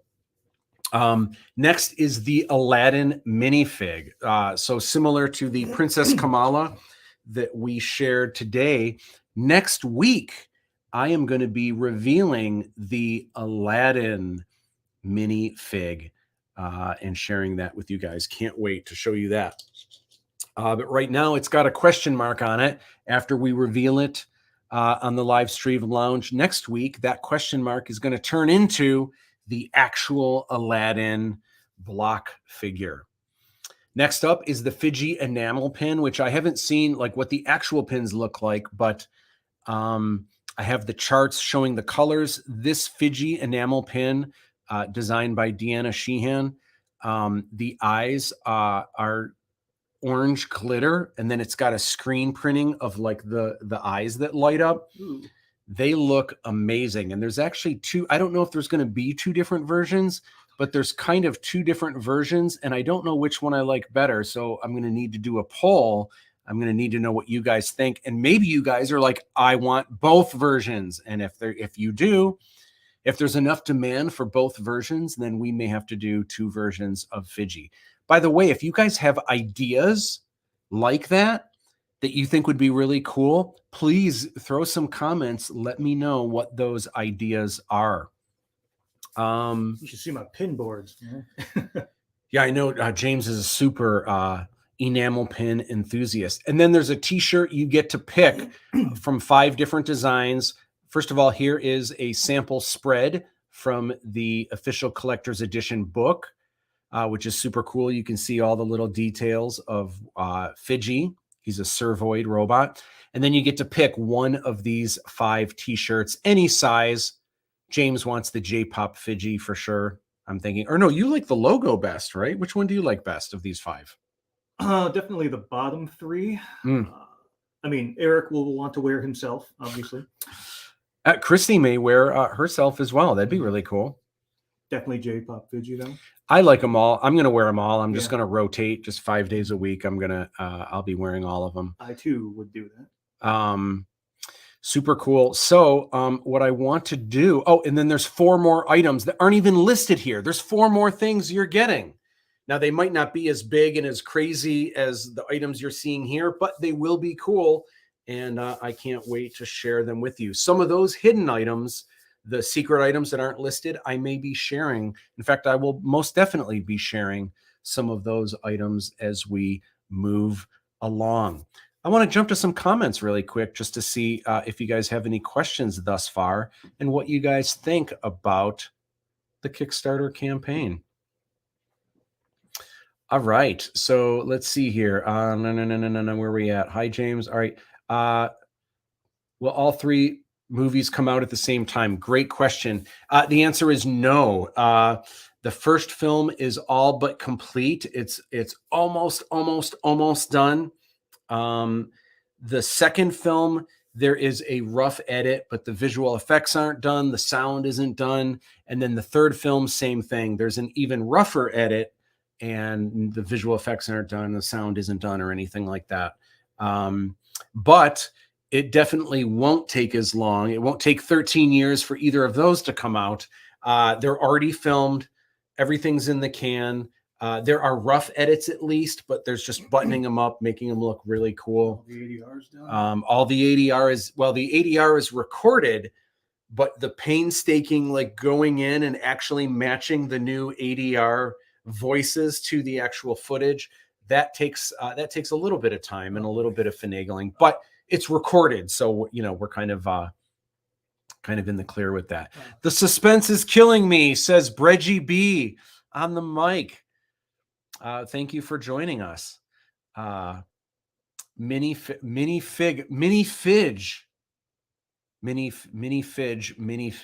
We have to do something with that. I like that, Dave. Will there be ways after the release to buy some of this stuff from Planet Matt, like the art book itself? The answer is yes. Not all of it, but there will be some things. I'm sure there will be a way to get the art book later, probably. Also, it's important to know, like right now, the art book comes in the 4th swag box. So if you want the art book, you have to pony up to get swag box number 4, which is called Lochan's Loot. But not all items, but the art book actually is offered as an add-on to all of the rewards. So if you only purchased the Taj Mahal Treasure, which is $45, you get all this stuff plus the official collector's edition. You can buy only, instead of getting all of those other swag boxes, you can pay extra to only get the art book, and you can buy as many art books as you want. And that's a cheaper way to go. In the end, like it's kind of like, man, if you pay just a little bit more, you get all these other, swag boxes and rewards in there. So obviously that's what I would suggest. But if it's really the art book that you really are interested in, which will be really cool. But if that's your jam, and I know for a lot of people, especially a lot of my followers that are into art and illustration and stuff, that is the easiest way to do it, is to go through the Taj Mahal's Treasure and then just get it as an add-on. That's the cheapest way to do it. Love to get the art book for future as well. Awesome. That photo looks wicked with the soldiers. Oh yeah, those are bounty hunters in the book. That does look really cool. Wait till you see it up close and personal. Can't wait. Michael says, I've been texting the campaign. I no longer exist in hellscape of Facebook and Twitter. Rarely use Instagram because the thrill is gone. Also, congratulations with the 8-hour success. Thank you so much, Michael. And texting is great because it's direct and you're letting people know who you really want to let know. No Jerry shirt, not yet, not this time around, but there may be in the future. I would wear that. I'd wear a Sultan shirt. Are you kidding? He's kind of pimp, and he's got a lady on each arm. Like what, right? I don't know. Must sleep now. Awesome. Michael, thank you so much for chiming in. Super cool. Let's see. Take care, Michael. Awesome. Let's see. What else do we got in here? Sketch cards from various artists. That would be cool. Aladdin 3477 original art from me, as well as various artists. Aladdin companion comic book. I was actually thinking about a comic book today. What would it take? How much would it cost? And we shouldn't discuss on live here.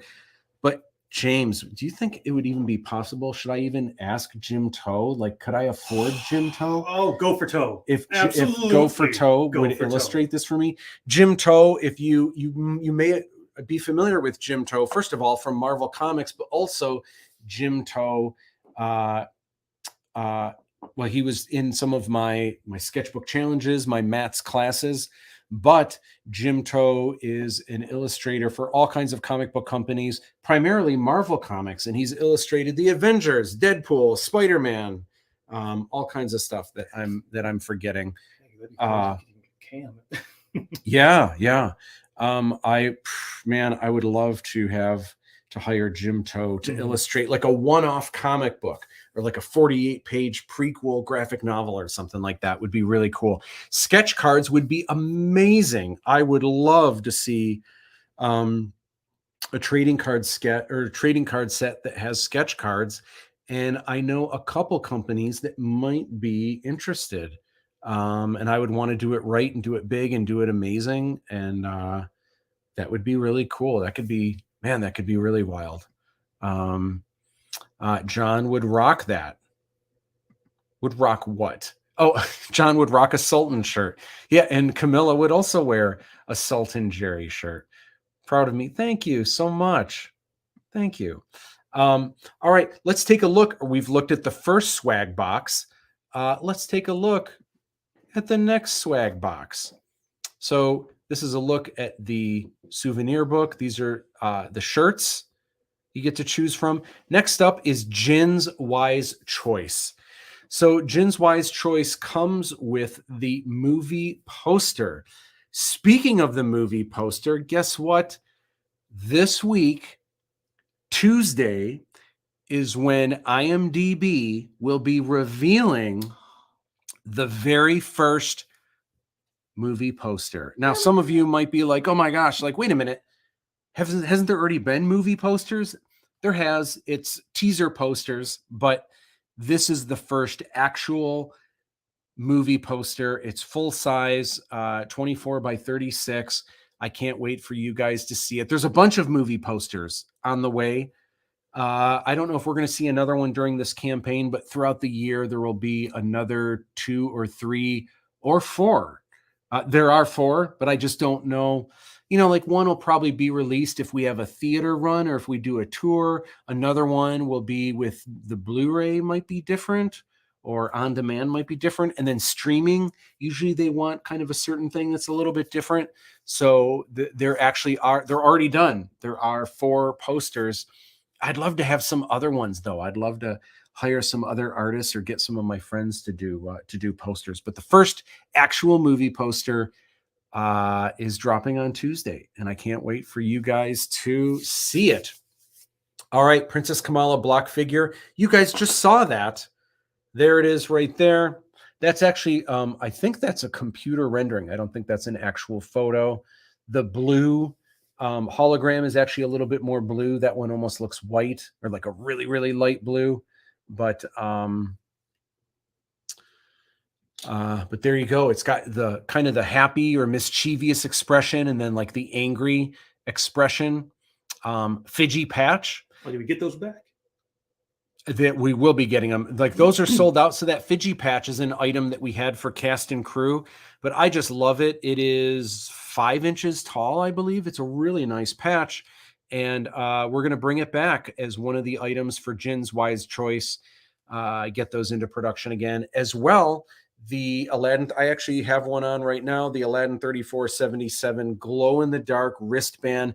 This thing glows awesome too. If you see in the photo here, it's really bright like that. It's kind of a greenish white, but it is really, really bright and it looks amazing. Plus, in Jin's Wise Choice, if you get this swag box here, you get a box of 8 items in the spring, and then you get this package with 8 more items in the summer. So I know you're looking at the $90 price tag and you're like, man, that's just like, that's a lot of dough, but you're supporting the campaign. You're helping out in a number of ways. And for $90, 16 items, that's a lot. That's a lot. And these are priced really more for you guys. And I wanted the Kickstarter not to be this audacious thing where you're spending so much money and it's all going to us and you're barely getting anything for it. I wanted it to be the opposite. I wanted this to be a really great experience. Obviously, we're trying to build our fan base. We're trying to raise awareness. So I wanted this to be something special for you guys. What's really special about that wristband, it's so sensitive to any form of light. Mine has not actually stopped glowing since 2014. Like I took it out of the packaging and like the ambient light, like passive, indirect light. It's every time I go to sleep, I see that glowing from my desk. Yeah, they're really, really nice. They're super cool. All right, so we're going to jump ahead. I'll come back. I'll circle back to some comments in a second here, but I just wanted to chat about snapback hat. Fiji's find. So this is swag box number 3. It comes out in the fall. First thing on here, you get the Fiji designer toy, and that is what one of the sides of the box looks like. I'll be showing you a closer look at that next week. There's 6 figures. So there's going to be 1 figure. This is a prototype, so this is not the final figure here, obviously. But there is a standard looking Fiji, and then there are 5 more Fijis. They're all the exact shape, but they're all painted differently. And I can't wait for you to see what the paint jobs are. They're actually really neat. I think people are really going to like collecting these. The standard Fiji that looks like the one in the film, that's the one that's the easiest to get. I would say most of you are probably going to get that one. Then there are some that are rare, and then there are some that are super rare. And so I know a lot of you are going to want to get all 6. There are a couple ways to get all 6, which I will be going over in a second here.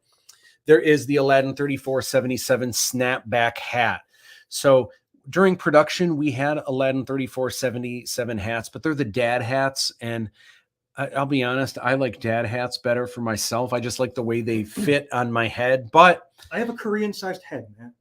We got, you know what? We got to roll with the times, and we got to move into the future and get out of the past. So snapback hats are where it's at. There is a Lochan Shyamalan glow-in-the-dark keychain. Can't wait for you to see that. The Red Star block figure, which is similar to, obviously, Princess Kamala here. It's a Lego figure. So that is the shape of the Red Star. It's actually taller, quite a bit taller than a normal minifig. It comes with a Romo floating on a transparent stand. There's actually two things. There's two accessories here that you don't see, and that is the swords. The Red Star has double war swords that are really big, and you are going to get those as well. Oh, those are super cool. I played with them, like the real one. Mm-hmm. So this is a look at the Fiji schematic. So this is the one that looks like the Fiji in the film. And then there are 5 other paint jobs. And there's the back of Fiji right there. Fiji in the mix. All right, let's go to some comments really quick to see if we have any. If you guys have any questions, I'm going to the wrong place. If I go here, now I can actually see them. All right, so I'd rock that part of it. Thank you. The Sultan shirt. Okay, yeah, you'd wear the Sultan shirt. Nice. If Jim's busy, I've got some availability and I've worked for everyone and I'll add a discount. Oh, David, interesting. All right. I like the sound of that. We'll talk. I'd love to get you on board for something. For sure. In fact, I have a couple ideas, but they're not ready yet. But I do have some ideas, something that I would love to have you jump on board. Peeps can see the Romo in the Kickstarter intro video. That's right. If you want to see what the Romo looks like in the Kickstarter, this is Dave Todd, the Enforcer, DTE. If you watch the video for the Kickstarter, one of the first robots that you see, it's like this red and yellow robot that's flying through the Taj Mahal. That is a Romo. And so you're going to get a minifig version of the Romo in this reward tier. All right, let's move on to the next swag box, Lo-Chan's Loot. And I know people are really going to be eyeing this one for a number of reasons. For one, this is the 4th swag box. So if you get this one, you get swag boxes all year around, which is great. Super fun. And also so it kind of completes the circle as well. There are some big ticket items in here. The first of which is, and this is probably what most people are eyeing, what most people want. This is the Blu-ray. Everyone's been asking, is there another way to get the Blu-ray as an add-on? The answer now, and I'm pretty sure it's going to stay this way, unless we blow through the roof and we start getting incredible numbers, and we start, like right now, our financially, our numbers are really, really nice. I'm so thankful, but we only have 71, 91 backers or something like that. Mm-hmm. We need a lot more backers. If we were only printing 91 Blu-rays, the Blu-rays would be so expensive. So we need a number that's a little bit more feasible so that we can offer them for like 20 or 30 bucks. Right now, we definitely would not be able to offer them for 20 or 30 bucks. So by having the Blu-ray in Swag Box 4, it's still tight for sure for us, but at least the cost of everything else in the Swag Box 4, it's kind of offsetting the costs a little bit. By the way, I should mention for Swag Box 4, there's 2 of them on the side here that you can get. So if we scroll on the side here, select this reward, you can see the Taj Mahal Treasure is Swag Box 1, Jin's Wise Choice is Swag Box 2, Swag Box 3 is Fiji's Find. Swag Box 4, there's actually 2 versions. First of all, there's the early bird version. So this one is a little bit cheaper. This one I think is only $195. There's 11 backers right now, so there's only 89 left of this. Once this runs out, and this will probably run out before the end of the campaign. Once this runs out, anyone who wants Lo-Chan's Loot and wants the Blu-ray will have to go into the regular tier, which is a little bit more costly at $215. Still a bargain for what you're getting, but before they're gone, you might want to consider Swag Box 4 and getting the early bird version of it. Okay. The other thing that this has in it The enamel pin. We'll get to that in a second. It has the art of Aladdin 3477. It's a 160-page hardcover art book. So the size of this and the way this is designed, if you're familiar with the Disney art books that they put out for all of their films and Pixar and even Star Wars, the Art of Star Wars books, they have a particular size that they do and a particular number of pages and just kind of a particular feel to it. That's exactly what we are doing for Aladdin 3477. This is not published through Disney, but if you have like a bookshelf of all your favorite art books, of all your Disney films and your Pixar films, this will fit in with those books and it's going to look great. It'll look like it's part of the clan. And so it'll be really cool to have that. I can't wait for the art book. I've never been more proud of an art book and excited about an art book. Again, because a lot of my other art books, you know, they're designs I did for Star Wars and Reservoir Dogs and Hard Rock Cafe, but it wasn't really my material. This is the first book where, and again, it's loosely based on Aladdin, but these are all of my original characters, original robots, original starships.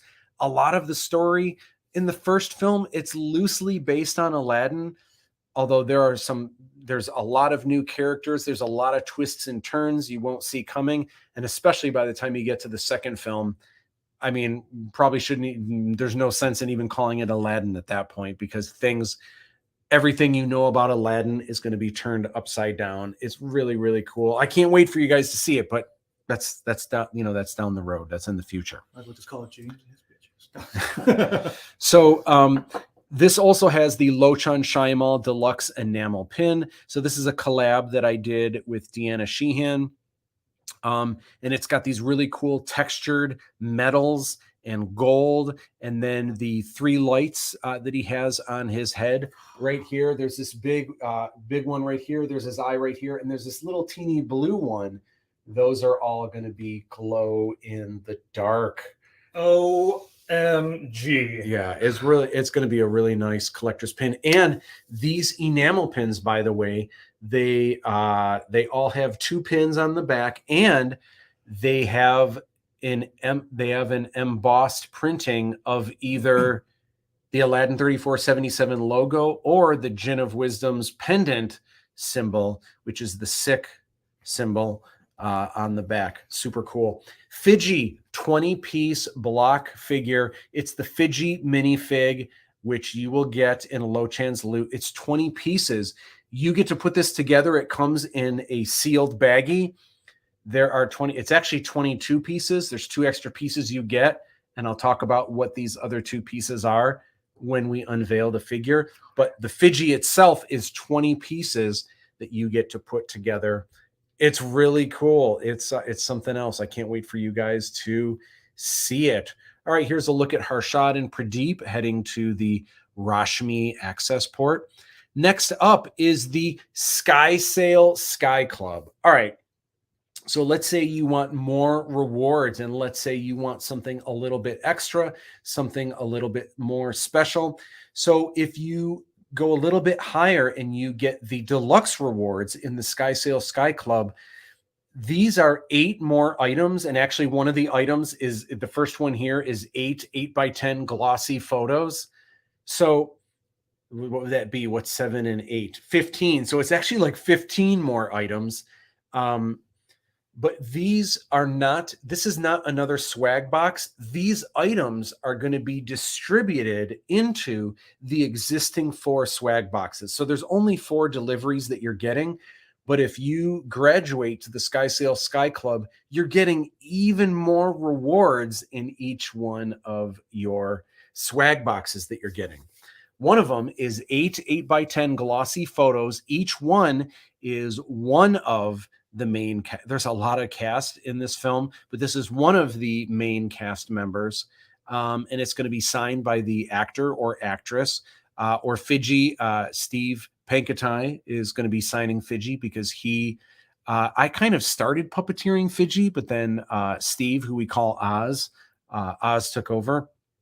You're going to get an additional shirt. So here you get to choose an additional one of those 5 shirts from the first swag box. That's part of what comes in here. So you could get a shirt for yourself, and then you could choose another one of a different style for a friend. It doesn't have to be the same size. So that's all up to you. By the way, you also can get additional shirts as add-ons. You can get as many different styles and sizes as you want. Nice. You also get a working script page. Some of you probably are going to be like, what is this? Some of you are going to think it's neat. Let me just explain what it is. And I say this, it's kind of written down here, but during the making of these movies, before, during, and after we filmed these movies, I had a number of script books, working script books. It's like the screenplay, right? Where I made notes and I circled things, and sometimes there's little doodles and scribbles, and I like marked out, like cut lines and then added lines, and it's all crazy, right? But I thought it would be really neat. Each one of these pages is kind of a window into my mind and kind of what was happening. So I just think it's really neat to see. I love seeing stuff like this. Like when you look at original script pages for Star Wars and you see George Lucas like changing the names of characters. Like originally Han Solo was going to be a green alien named Han Solo.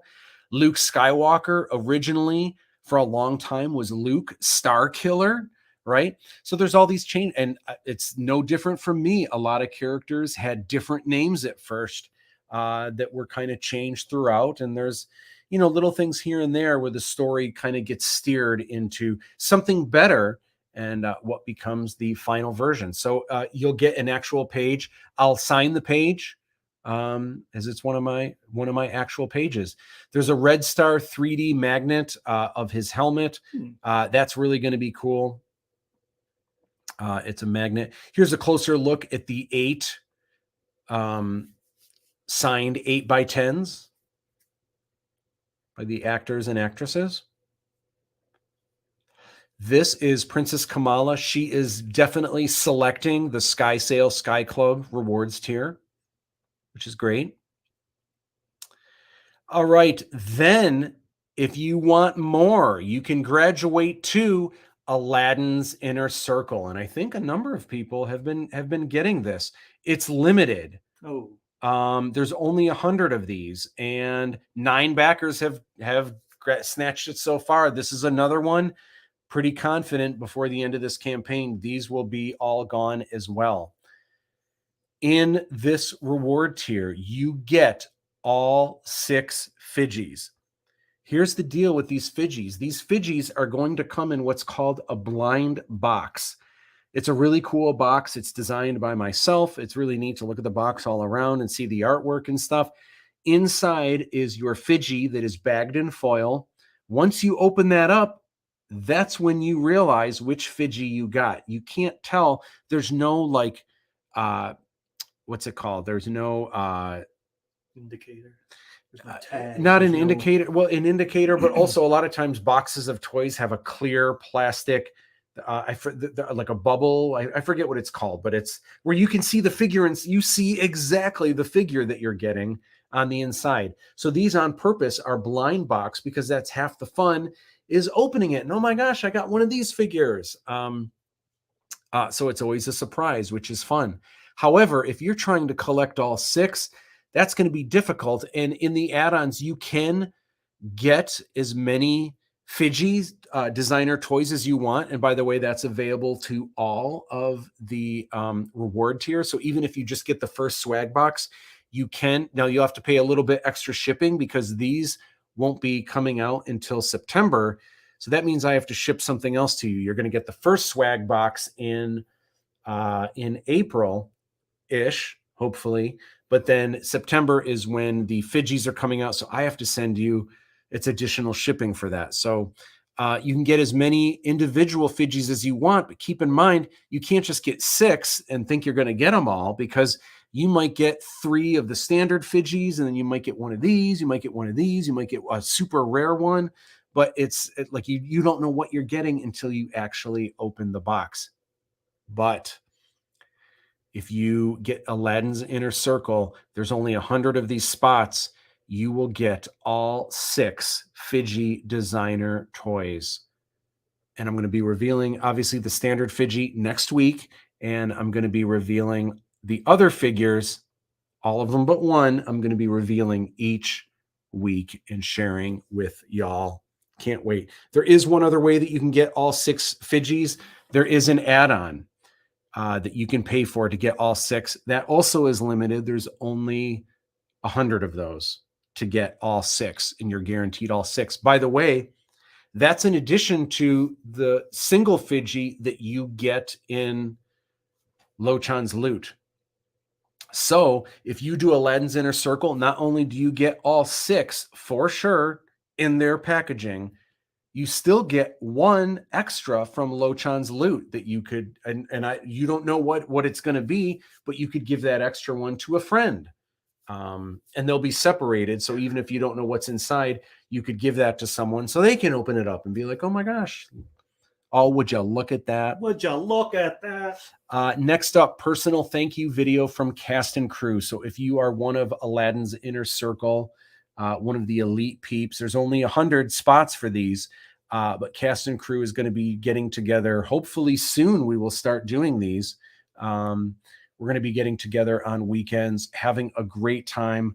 I'll probably be getting pizza and beer for everyone or something. And then we're just going to have a great time making thank you videos for all of you, singing songs, telling jokes, being goofy. But these are going to be uploaded to the official Aladdin 3477 YouTube channel, and they are going to be posted there forever, where you'll always be able to check out your thank you video, and you'll always be able to share it with friends. And it'll be great. It'll be a lot of fun. The working storyboard page, you're going to get an actual storyboard drawn by these. Now, obviously, you can tell from the artwork here, these are drawn very quickly. They're kind of scribbled in, but they were really a great way. And they do this for all movies. They make story and animation. They do storyboards all the time. But this was very helpful for me to kind of show cast and crew how we were going to achieve the shots that we were going to do, and kind of what it kind of got everyone on the same page, no pun intended. Next up, the Fiji Remark sketch. So this is something where I'm going to be drawing in your art book. So Aladdin's Inner Circle comes with all of the reward tiers before this. So you're already getting the art book in swag box number 4. But if you upgrade to Aladdin's Inner Circle, not only are you getting the art book that will be signed and numbered by yours truly, now as well, I'm going to draw a hand-drawn Fiji sketch, one-of-a-kind Fiji sketch drawn inside your art book. So that's like a really cool thing. If you have from any book, if you've got it signed, by the author, that's like this really rare, like it's like a cool collectible, right? Well, imagine an art book that has a sketch in it from the author artist. And that's exactly what this is here. It'll truly make your art book a one-of-a-kind collectible. I want to get to the last tier, but 2 things first. One, I want to take some questions, and then I think I need a refill on my drink. Keep forgetting how to get back to here. Okay, so David says, I'm in no matter what. Got me covered. Awesome. Will there be new Kickstarters for each film? It seems like I read there, but I want to make sure. Great question. The answer is yes and no. There actually won't be Kickstarters for the second and third films per se. This is the Kickstarter for the trilogy. So this is like the big Kickstarter. But there might be Kickstarters for future projects. So there might be a Kickstarter for the art book from the second film, or there might be, even before the second film comes out, there might be another Kickstarter for the next round of Fiji designer toys, 6 new Fijis that have 6 more designs. There might, there's a lot of these characters. Yeah, and there's a lot of characters. Also, and this is just a dream, and who knows, but if this gets big enough, I would love to do a jumbo size Fiji that's like, like a half scale size Fiji with even more detail, a full size Fiji. If people want it, if there's enough demand, then the sky's the limit, The 50 minifig set of just all the different me's. I mean, there could be of Shen of James characters. I mean, it's possible. It's absolutely possible. So I want to jump to the next reward tier, but first, I think I need to fill my drink. James, do you need a refill? You do need a refill.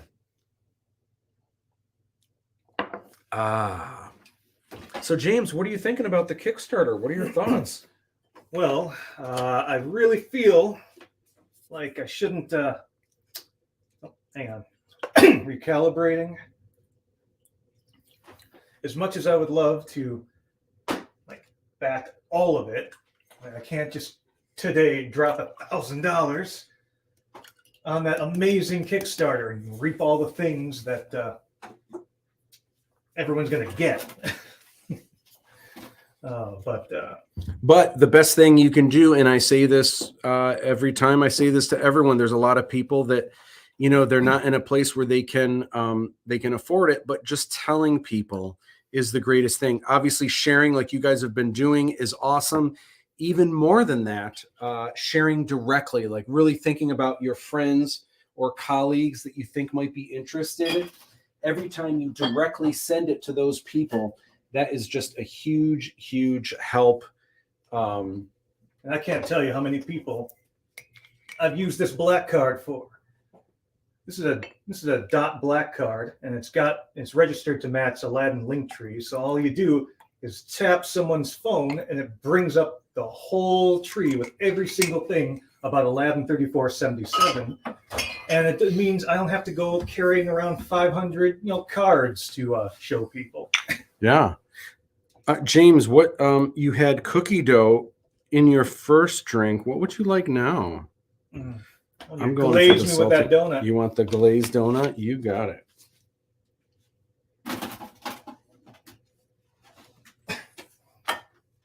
All right. Glazed donut. Here we go.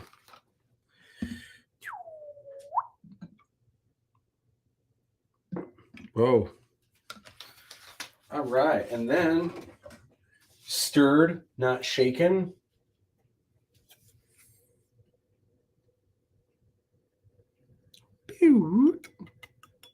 Oh, another thing that I wanted to say about the Kickstarter, there's a lot of you that have contacted me saying, really want to support the Kickstarter, but I have to save up some money. I will, and I want to, but I just don't have the money right now.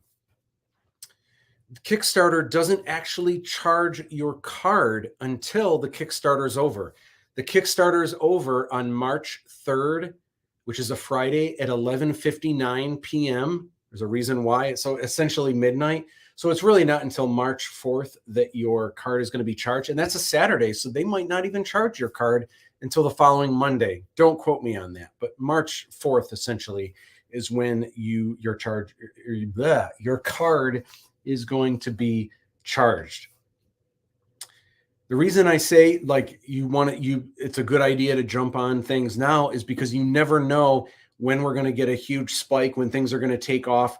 There are some rewards here already that are almost sold out. I think we have some add-ons that are a little bit running kind of low as well. So if there's something that you want, I would suggest, and if you think if you hope you'll be able to afford it by March 4th, I would lock it in now. Also, it's very easy to manage your pledge. So anytime you go back to Kickstarter, they don't make it hard to find. If for any reason later in the campaign, you realize you're not going to have enough money and you need to either cancel or you need to lower your amount and maybe go to a lower tier, it's very, very easy to do that. You can get in under the hood. You can add add-ons. You can take away add-ons, or you can add more of each one. All of that is super customizable. Kickstarter makes it very easy to do that. As well as the campaign goes on, like you might have a rewards tier that you've selected now. As I start making more reveals and showing you what some of these rewards look like, you might want to upgrade, and you might think later, like you might be happy with the Taj Mahal. There might even be some of you today that were happy with the Taj Mahal treasure. That's really all you wanted. But now seeing the Princess Kamala Minifig, maybe now you're like, you know what? I think it's worth it to go one higher to get one more swag box. It's very easy to go to the Kickstarter page. Manage your pledge is right at the top at the green button, and you can manage your pledge. Very, very easy. Cheers, James. It's very, these are, I filled these right to the rim with brim again.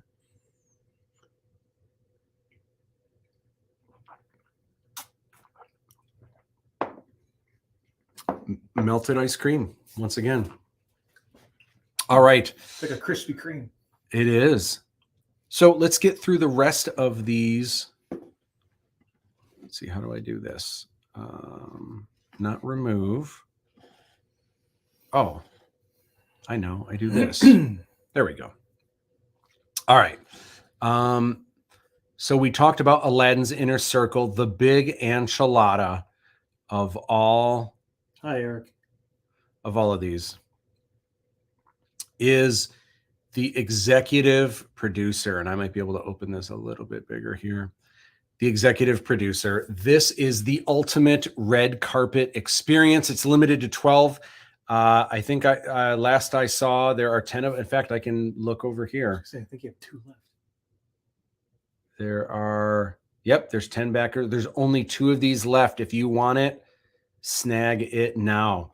So the big thing that you get this spring before it's shown to any audiences, you and your +1 get to come hang out with me here at my home studios. There's an evening of like hanging out. I'll give you a tour of like my different studio rooms and everything. I will make candy bar drinks just like this, and you get to see the film in my, it's essentially a home theater, but it's a really nice home theater designed to my specifications. My dad helped me build it, and then Steve Caldwell did professional sound for it and really hooked me up with incredible surround sound speakers. And when I first started, I had a different projector. Now I have one that's even better. It's a really nice framed movie screen, awesome projection, awesome picture and sound. And it's the ultimate way to see Aladdin 3477 the way it was intended. This is where cast and crew would watch dailies and like rough edits at first. And this is where I did my final like color and sound mix mastering. So this is the place to see it. Faux show. As well, all of these rewards, and there's 5 rewards here.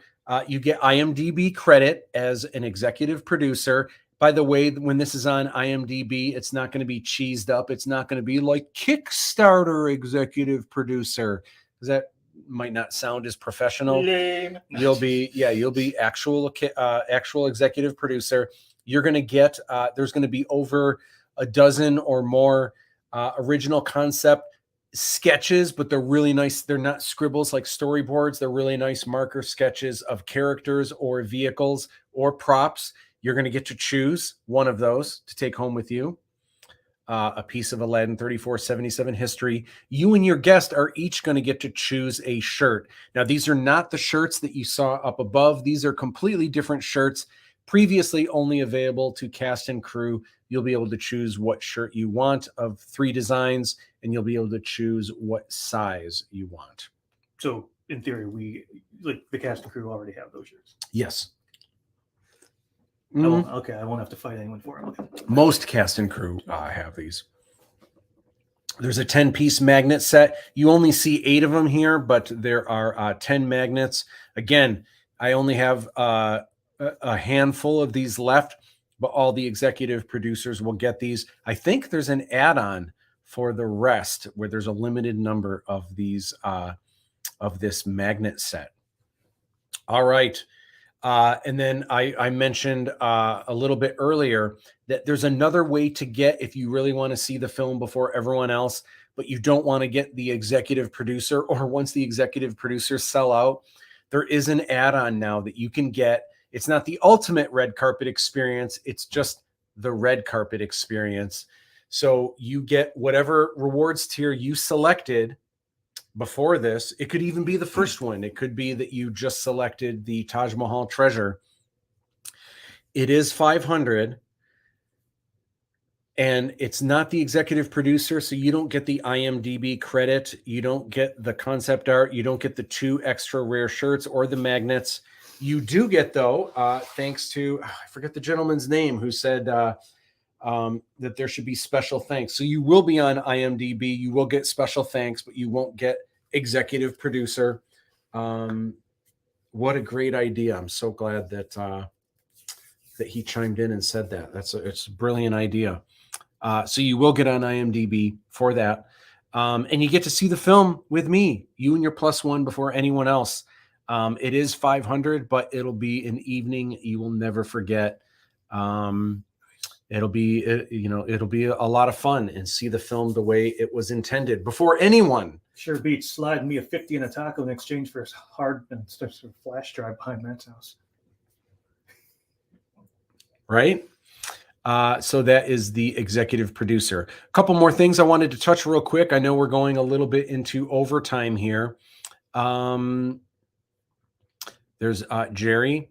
Flash funding rewards. I'll talk about that. Stretch goals. Oh my gosh. So I need to make an announcement about stretch goals. Need to open my Face ID here. Okay. And is there anything else I want to, I'll come back to stretch goals. Let me just make sure if there's anything else. Social stretch goals, add-ons we already talked about. Shipping is shipping. It's expensive any way you slice it. But this goes into detail about that. This is the Livestream Lounge. This is what you guys are watching right now. Follow us. Obviously, follow me on all of these. Follow Aladdin on all of these. Have a question. I think I already have the first question on the facts page. Risks and challenges. All right. So I want to get back to the StreamYard. I want to talk about stretch goals. I've got something interesting for y'all regarding stretch goals. So stretch goals, for those of you that don't know, stretch goals are, once you've reached your goal, which we have, you have what's called stretch goals, and you normally put an amount. Like if we can, because you want to get people to still support your project and keep it going, keep telling people, maybe bump to a higher tier, right? Possibly, or even if you're comfortable where you're at, or even if you can't spend money, no problem. But we have stretch goals. These are additional rewards. If all of that stuff in the swag boxes wasn't enough, there are stretch goals for even more. Wow, right? It's crazy. So usually what they'll do on a Kickstarter, they'll put an amount. If we can reach this amount, you get a bookmark. And then, woohoo, we reach this amount. Everyone gets a bookmark. And it's something you don't have to pay for. You get it just for being a backer no matter what. Even if you're not a backer before, as soon as you are a backer, you get this stretch goal. And usually it's very, very cool. Then there might be a new stretch goal. Okay, if we can get to this amount, there's going to be 16 pages added to the book. Oh my gosh, awesome. So everyone, it spreads the word even more. Some people maybe even raise their pledge a little bit and get like a different rewards tier. Once we hit that goal, boom, awesome. Guess what? Everyone gets 16 added pages into their book. It's going to be great. Woohoo! So that's normally what stretch goals are. However, I've had all of my stretch goals planned, but stretch goals are kind of odd. They're kind of odd in general. I think they're a little bit odd, but especially for a campaign like this. And here's the reason why. I think stretch goals are awesome, but when you have a Kickstarter, it's for a product and everything kind of revolves around that product. So let's say you have a book coming out. Okay. Well, a stretch goal might be a bookmark. Okay. Well, that's cool. I mean, it's a book. So having a bookmark is a stretch goal. Like, all right, that makes sense. That's a pretty cool thing. Then another one might be, like I mentioned, it's got 16 more pages. Well, I mean, because this Kickstarter is for a book, that would make sense. Who wouldn't want that, right? That's amazing. Well, when you've got a Kickstarter like Aladdin 3477, this is so vast and there's so many different aspects to it. I mean, everyone likes the movie and is curious about the movie, but some people are all about the enamel pins. Some people are all about the designer toys. Some people really think the t-shirts are cool. So everyone kind of has a different aspect of what they're into. And I think in general, that's what makes Aladdin neat. Some people are into it for the independent filmmaking. Some people are interested in the martial arts. Some people are into the sci-fi. Some people think the kit bashing is what's cool. Some people are just obsessed with robots, like 80s, 70s, 80s, and 90s old school robots, right? So everyone's got their thing that they're into. So the thing that's kind of goofy about stretch goals in my mind is no matter what I offer, if I make a stretch goal, it's not going to please everyone. So if I have a stretch goal that is for a holographic sticker, there might be a bunch of people that are like, what? I love stickers, especially ones that are holographic. Woohoo, I'm going to tell everyone, right? But there might also be a lot of people that were like, oh, I was kind of hoping that the stretch goal would be like, one of the mini block figures, holographic sticker. Whatever. And then they're not going to try to help push the campaign forward because like maybe they don't really care about that reward, that new stretch goal. So it's a little weird. But last year I saw a Kickstarter do something a little bit different, and I thought it was really cool. It was really neat, really neat. By the way, some of you might be familiar with this Kickstarter. It ended up being the biggest Kickstarter of all time. Brandon Sanderson's, it was called Surprise, 4 secret novels that this author had written during the pandemic. I'll be honest, I had never heard of this author before, but clearly a lot of other people have because it was the biggest Kickstarter ever. I followed and I was so interested, and especially because I had my own Kickstarter coming up and there were some things about it that were kind of similar to how I wanted to do things. So I actually supported it. I didn't get the books, but I was interested in the swag boxes. One of the things that's interesting is those swag boxes did not reveal any of what was inside. There were 8 of them, and each swag box only had 3 items. I've got 4 swag boxes with 8 items in each one, plus the deluxe rewards where you can get even more. So this Kickstarter is quite a bit more vast, and in my mind, it's more entertaining. It's more, I mean, I'm biased, obviously, but I think we're going to give Brandon Sanderson's a run, probably not a run for his money, because I don't think there's any way we're going to reach his numbers, but I think we have a ways to go, and I think we're going to get some spikes. I think it's going to take off awesome. Either way, like I said, the opportunity to even do this is amazing, and that's what I'm excited about. But here is what Brandon Sanderson did when it came to stretch goals, because I was so curious what he was going to do. And what they did was this. Instead of having stretch goals, they had thank you gifts.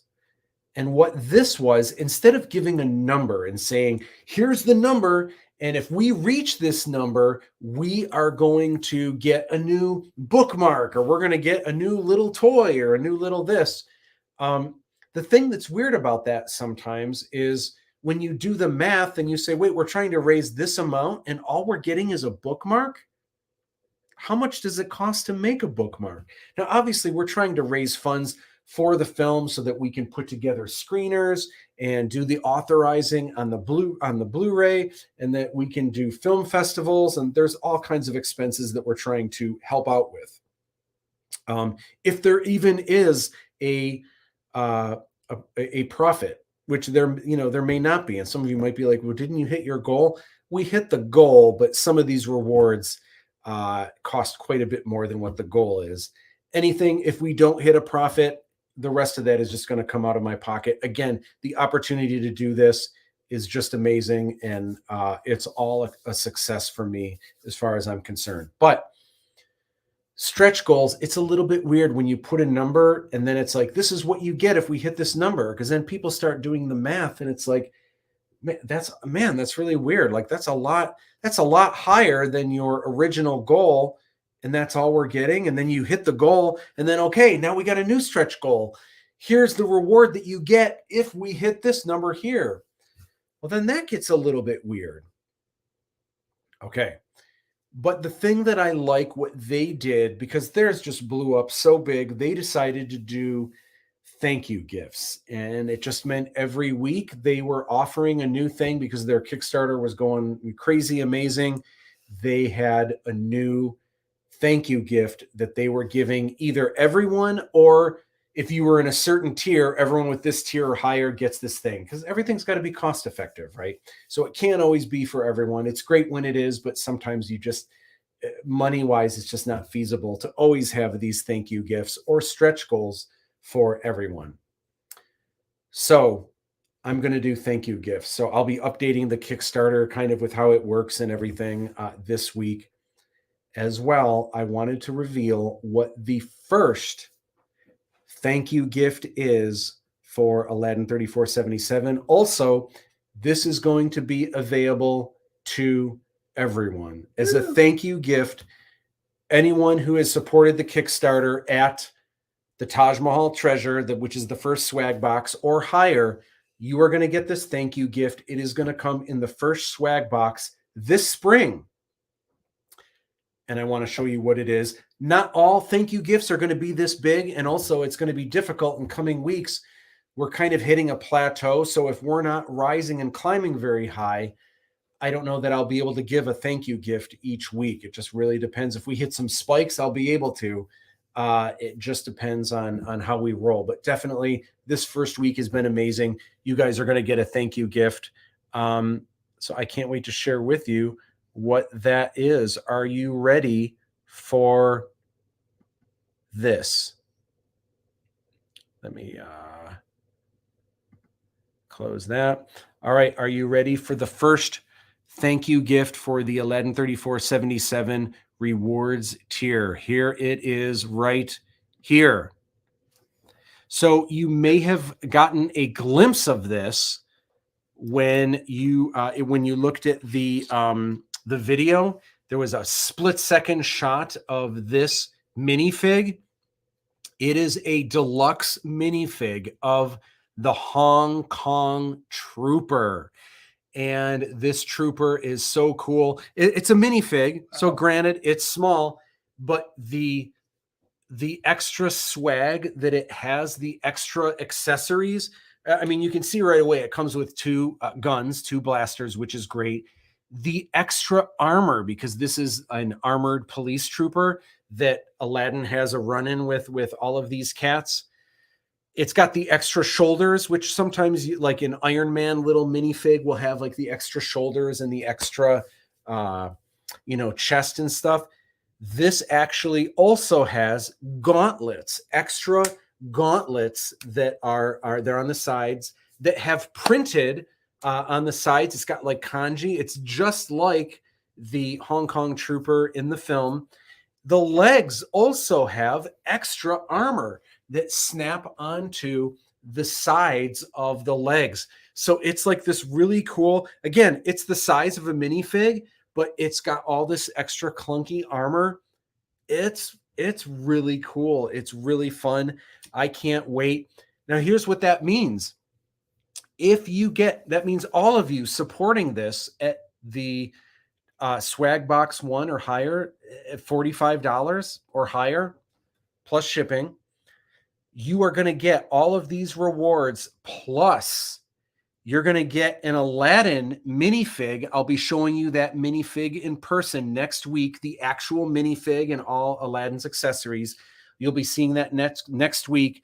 You'll also be getting the Hong Kong Trooper. So right off the bat this spring, you'll be able to play with Aladdin and a Hong Kong. You'll be able to have the Hong Kong Trooper, chasing Aladdin around and stuff.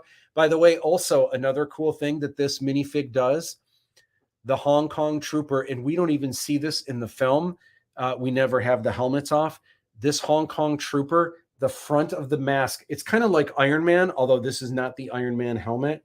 the front of the mask lifts up and it reveals the face of the Hong Kong trooper inside. So yes, that'll be depending on who played a Hong Kong trooper. Jeff Norgrove is who played the Hong Kong trooper the most. Desi. Also Desi. Cam Turner actually played the arms of a Hong Kong trooper a couple times, I think, as well as Pat. Super cool. I can't wait for you to see this minifig. This minifig is so cool looking. On a future episode, I'll be revealing what this actual figure looks like, but I just wanted to show you because there was a glimpse of this in the video. This is a thank you. This is not even one of the 8 rewards. This is extra. This is a thank you to you guys for being so awesome, supporting the Kickstarter and telling everyone about it. If you want more rewards like this for free, and I hope you do, or even if you don't, I hope you guys please keep telling people about this. If you have any ideas, you might be part of like message boards or different groups on Facebook where maybe you can spread the word, or people that you know who are into this kind of thing. Anything that you can do, especially when you directly contact people. Word of mouth is all we have, but word of mouth is the best that any project can have. So thank you guys so much for continuing to do that. So cool. I'm just so grateful. It's wild. Super cool. All right. So I want to take a look at some of the comments here, and then we're going to talk about some of the new things coming out this week after I take a sip of this melted ice cream. It's good. It needs some ice cubes. We're going to have to add some ice cubes to this pretty soon, James, I think. All right. What was James part of in the movies? I should bring this up. Yeah. What wasn't James part of? So James did a lot. James, there were days where James was holding the boom. There was times when James was doing a smoke machine.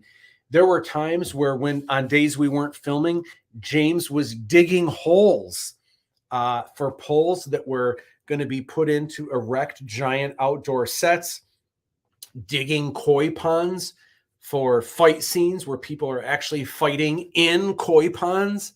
There's so much that James did. Set construction, prop construction. And I don't want to reveal yet how many extras James played. There's a lot of times, and most people, if they don't know James, or if they don't know the story watching these, they would never know that that a lot of these are the same person. But it's incredible the number of people, but also the number of characters, and it's unreal. We'll be revealing more of that kind of as we go through the films, but for sure there are 2 relatively main characters in the first film. One is a bounty hunter named Nico Dada. It's kind of the leader of the bounty hunters.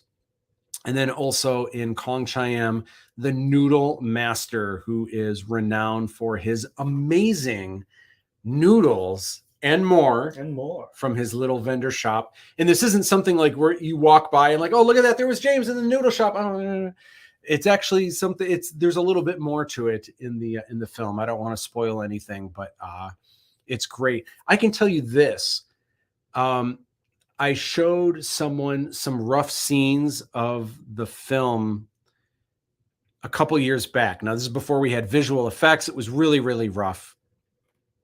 It wasn't the whole movie, but it was a lot. I showed a number of scenes, and there was someone who watched and said, best part of the film. They didn't see the whole film, but they saw a lot. And there's a lot of things I thought they were going to say, like best part was Fiji, or best part was martial arts fighting, or something like that. They said, oh my gosh, best part, the Noodle Master was the best part. The Noodle Master was hilarious. That was amazing. So that's James, and James was a huge part of this, for sure. Kickstarter does not take PayPal.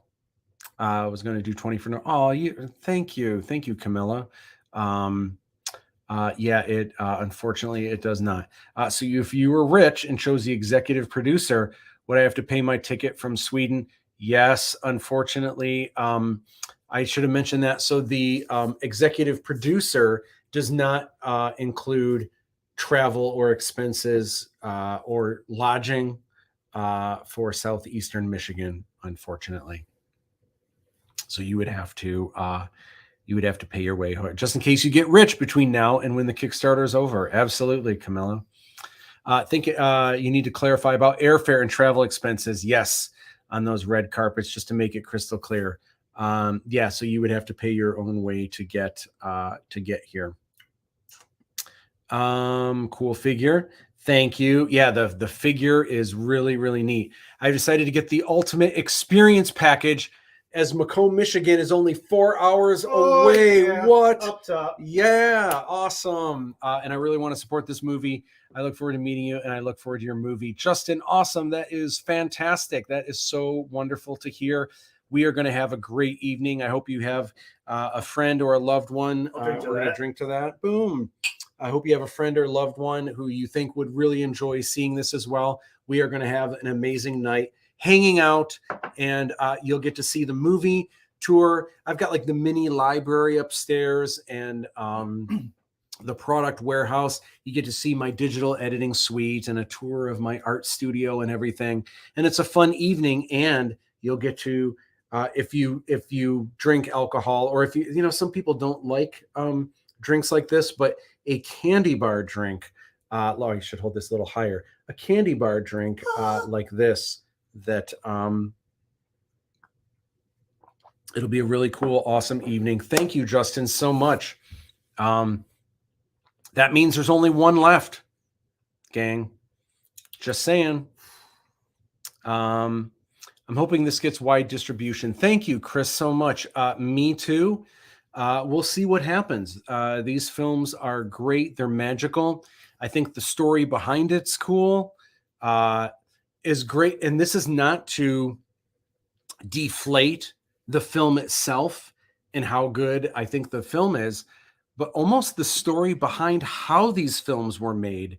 And the Kickstarter just shows briefly like, oh, we made lots of sets and there was lots of travel and it was amazing, family and friends. The story behind how these were put together and the just incredible logistics of figuring it all out and making it happen and what it took. I mean, oh my gosh, the last several months, I was actually bankrupt. I couldn't get, all my credit cards were maxed out. I couldn't pay my bills. Couldn't buy new shoes. I couldn't buy, I did not buy new shoes during the entire production. I had Crocs, Crocs have holes in the top. My Crocs had holes in the bottom. You wore those throughout the winter. Yeah. And so when you go outside, if you're walking through snow and slush, like all of that coming right through my Crocs. You know what though? I'm no complaints. I say it like, oh my gosh, my life was so awful. No, my life was amazing. I was living the dream. Now, granted, I was wearing Crocs with holes in the bottom and I couldn't pay my bills and whatever else. No complaints. I was living the dream, making my dreams come true. I had family and friends helping me every step of the way that believed in the project. So blessed, so lucky. No complaints at all. Again, the opportunity I've already won, the chance to make these, amazing. So cool. But yeah, I hope it gets wide distribution too. I think people will dig it as well. Theatrical, and that's the way to see a film like this. They are big, amazing, crazy movies. In Swedish, we call it James role, alt I allo, a man of all trades, used in all basically. You know what? There are so many people that would have that title, including myself. But any random day, really, what needed to be done. And so there were so many people that stepped up, and sometimes people couldn't make it, but there were actors that on days they weren't filming would come and help and hold a boom or hold a smoke machine, even though they weren't in the scene. it was just amazing. What people did. It was so cool. All right. I believe in you. Oh, thank you, James. So before we duck out of here, man, this was an epic one tonight. Thank you. That there's still some of you watching and sticking around. And some of you maybe are working and stuff and just listening in. Either way, awesome. Thank you so much. I wanted to talk about one more thing, and that is what is happening this week. And I already touched on it a little bit on Tuesday. IMDb is dropping the official movie poster. So when you see it, I want to hear your comments. I want to hear what you think. The movie poster is maybe not exactly what you're thinking and what people kind of know me for. I did illustrate it. It is illustrated. But if you know me for the Star Wars work that I do, and you might be expecting, oh, it's going to look like one of his Star Wars posters, it may surprise you a little bit. And in fact, some of you might be like, oh, that's the movie poster? Oh. But I'm also releasing a video on Tuesday that explains why the poster is the way that it is. And I think you're going to dig it. I think it's going to be the kind of poster when you see it at first, like, oh, yeah, that's cool. That's cool. But then when you look closer, oh, I think you're going to dig it. And there's a reason why I wanted this one to be the first poster. You'll see all about it in the video. I don't want to give too much away, but that is coming on Tuesday. On Thursday, there's something else that's dropping, another video, but something that I think my artist friends and colleagues and students and aspiring artists, something that I think you'll dig, something that you'll think is neat. And it's related to Aladdin 3477. I don't want to reveal what it is because it's dropping on Thursday, but I think you'll think it's cool. And I can't wait for you to see what it is. And I think you'll dig it. We are going to meet again in the Livestream Lounge 1 week from today, 9 o'clock Eastern time. And next week, I am going to be unveiling the Eric Steele minifig. It is basically the Eric Steele minifig. It's the Aladdin minifig and all of the cool accessories, which is really fun. I'm also going to be showing the actual standard FIDGI designer toy. It's close to this, but the colors are a little bit off. The eyes aren't correct. This doesn't have the jet packs on the bottom. But it is just a really cool figure, and I can't wait to show you the real thing. As well, I will be revealing what's going to happen for the coming week after that. Thank you, guys. I know this was a little bit longer than usual, but I just wanted to go through the Kickstarter and share a bunch of things. First week was amazing, so there was so much to talk about. Oh my gosh, crazy, amazing. Thank you, thank you, thank you. You guys are amazing. I can't wait to do it again next week. Thank you for your continued support and sharing everything that I've been putting out. Again, this isn't like the fact that you guys are now doing this for Aladdin. It's almost the opposite, because actually today I dropped something that I did for Star Wars for it's the Chewbacca anniversary coin that I did for the Peter Mayhew Foundation. And I don't think I got any comments on that. I got a lot of hearts and stuff. Usually it's the other way around. If I release something Star Wars, everyone comments and love and everything, but usually Aladdin 3477, I just get a couple hearts. No one knows what it is. Now that you guys know what it is and you know what a passion project, I can't tell you how much it means to me that now you guys are talking about it. You're sharing it with your friends. You guys are supporting it. You have no idea what this means to me and what this is such an epic project. And to any artist, when you support them with what their thing is, not just if they did an illustration of Mickey Mouse, but when it's their own thing that they created or their own album of their own songs and not just like a bunch of covers that they recorded. Not that there's anything wrong with that. That's cool too. But when it's your own material and someone likes it, someone supports it or buys it, or someone comes up and says, yeah, I know all this other stuff, whatever, but I really like this and it's your thing. Oh my gosh. Cloud9, it's amazing. So thank you for supporting me. Think about that with other artists, though. When you see them in the future, support what people do. And because it means the world to artists, especially when it's their own creation. It's their blood, sweat, and tears. It's every fabric of their being put into something. So be sure to support the artist. All right, that's all I got. You guys are fantastic. Let me just go through here. Teamwork, awesome. Thank you so much. DTE, thank you for staying up late. I know it's past your bedtime. Good night, everyone. Thank you so much, Justin. You're amazing. Fun and informative. Thank you so much, Camilla. Thank you so much. Success. Thank you so much. And thank you for following. You've been around forever. Steve Caldwell, cheers. Thank you so much. I actually talked, I don't know if you were here earlier, but I actually mentioned you and brought you up with your amazing guitar playing earlier in the episode. Thank you for tuning in. Rock and roll. Good night, everyone. It's been amazing. And we end the show. First of all, it's been amazing. So, woo, yeah. Nice. And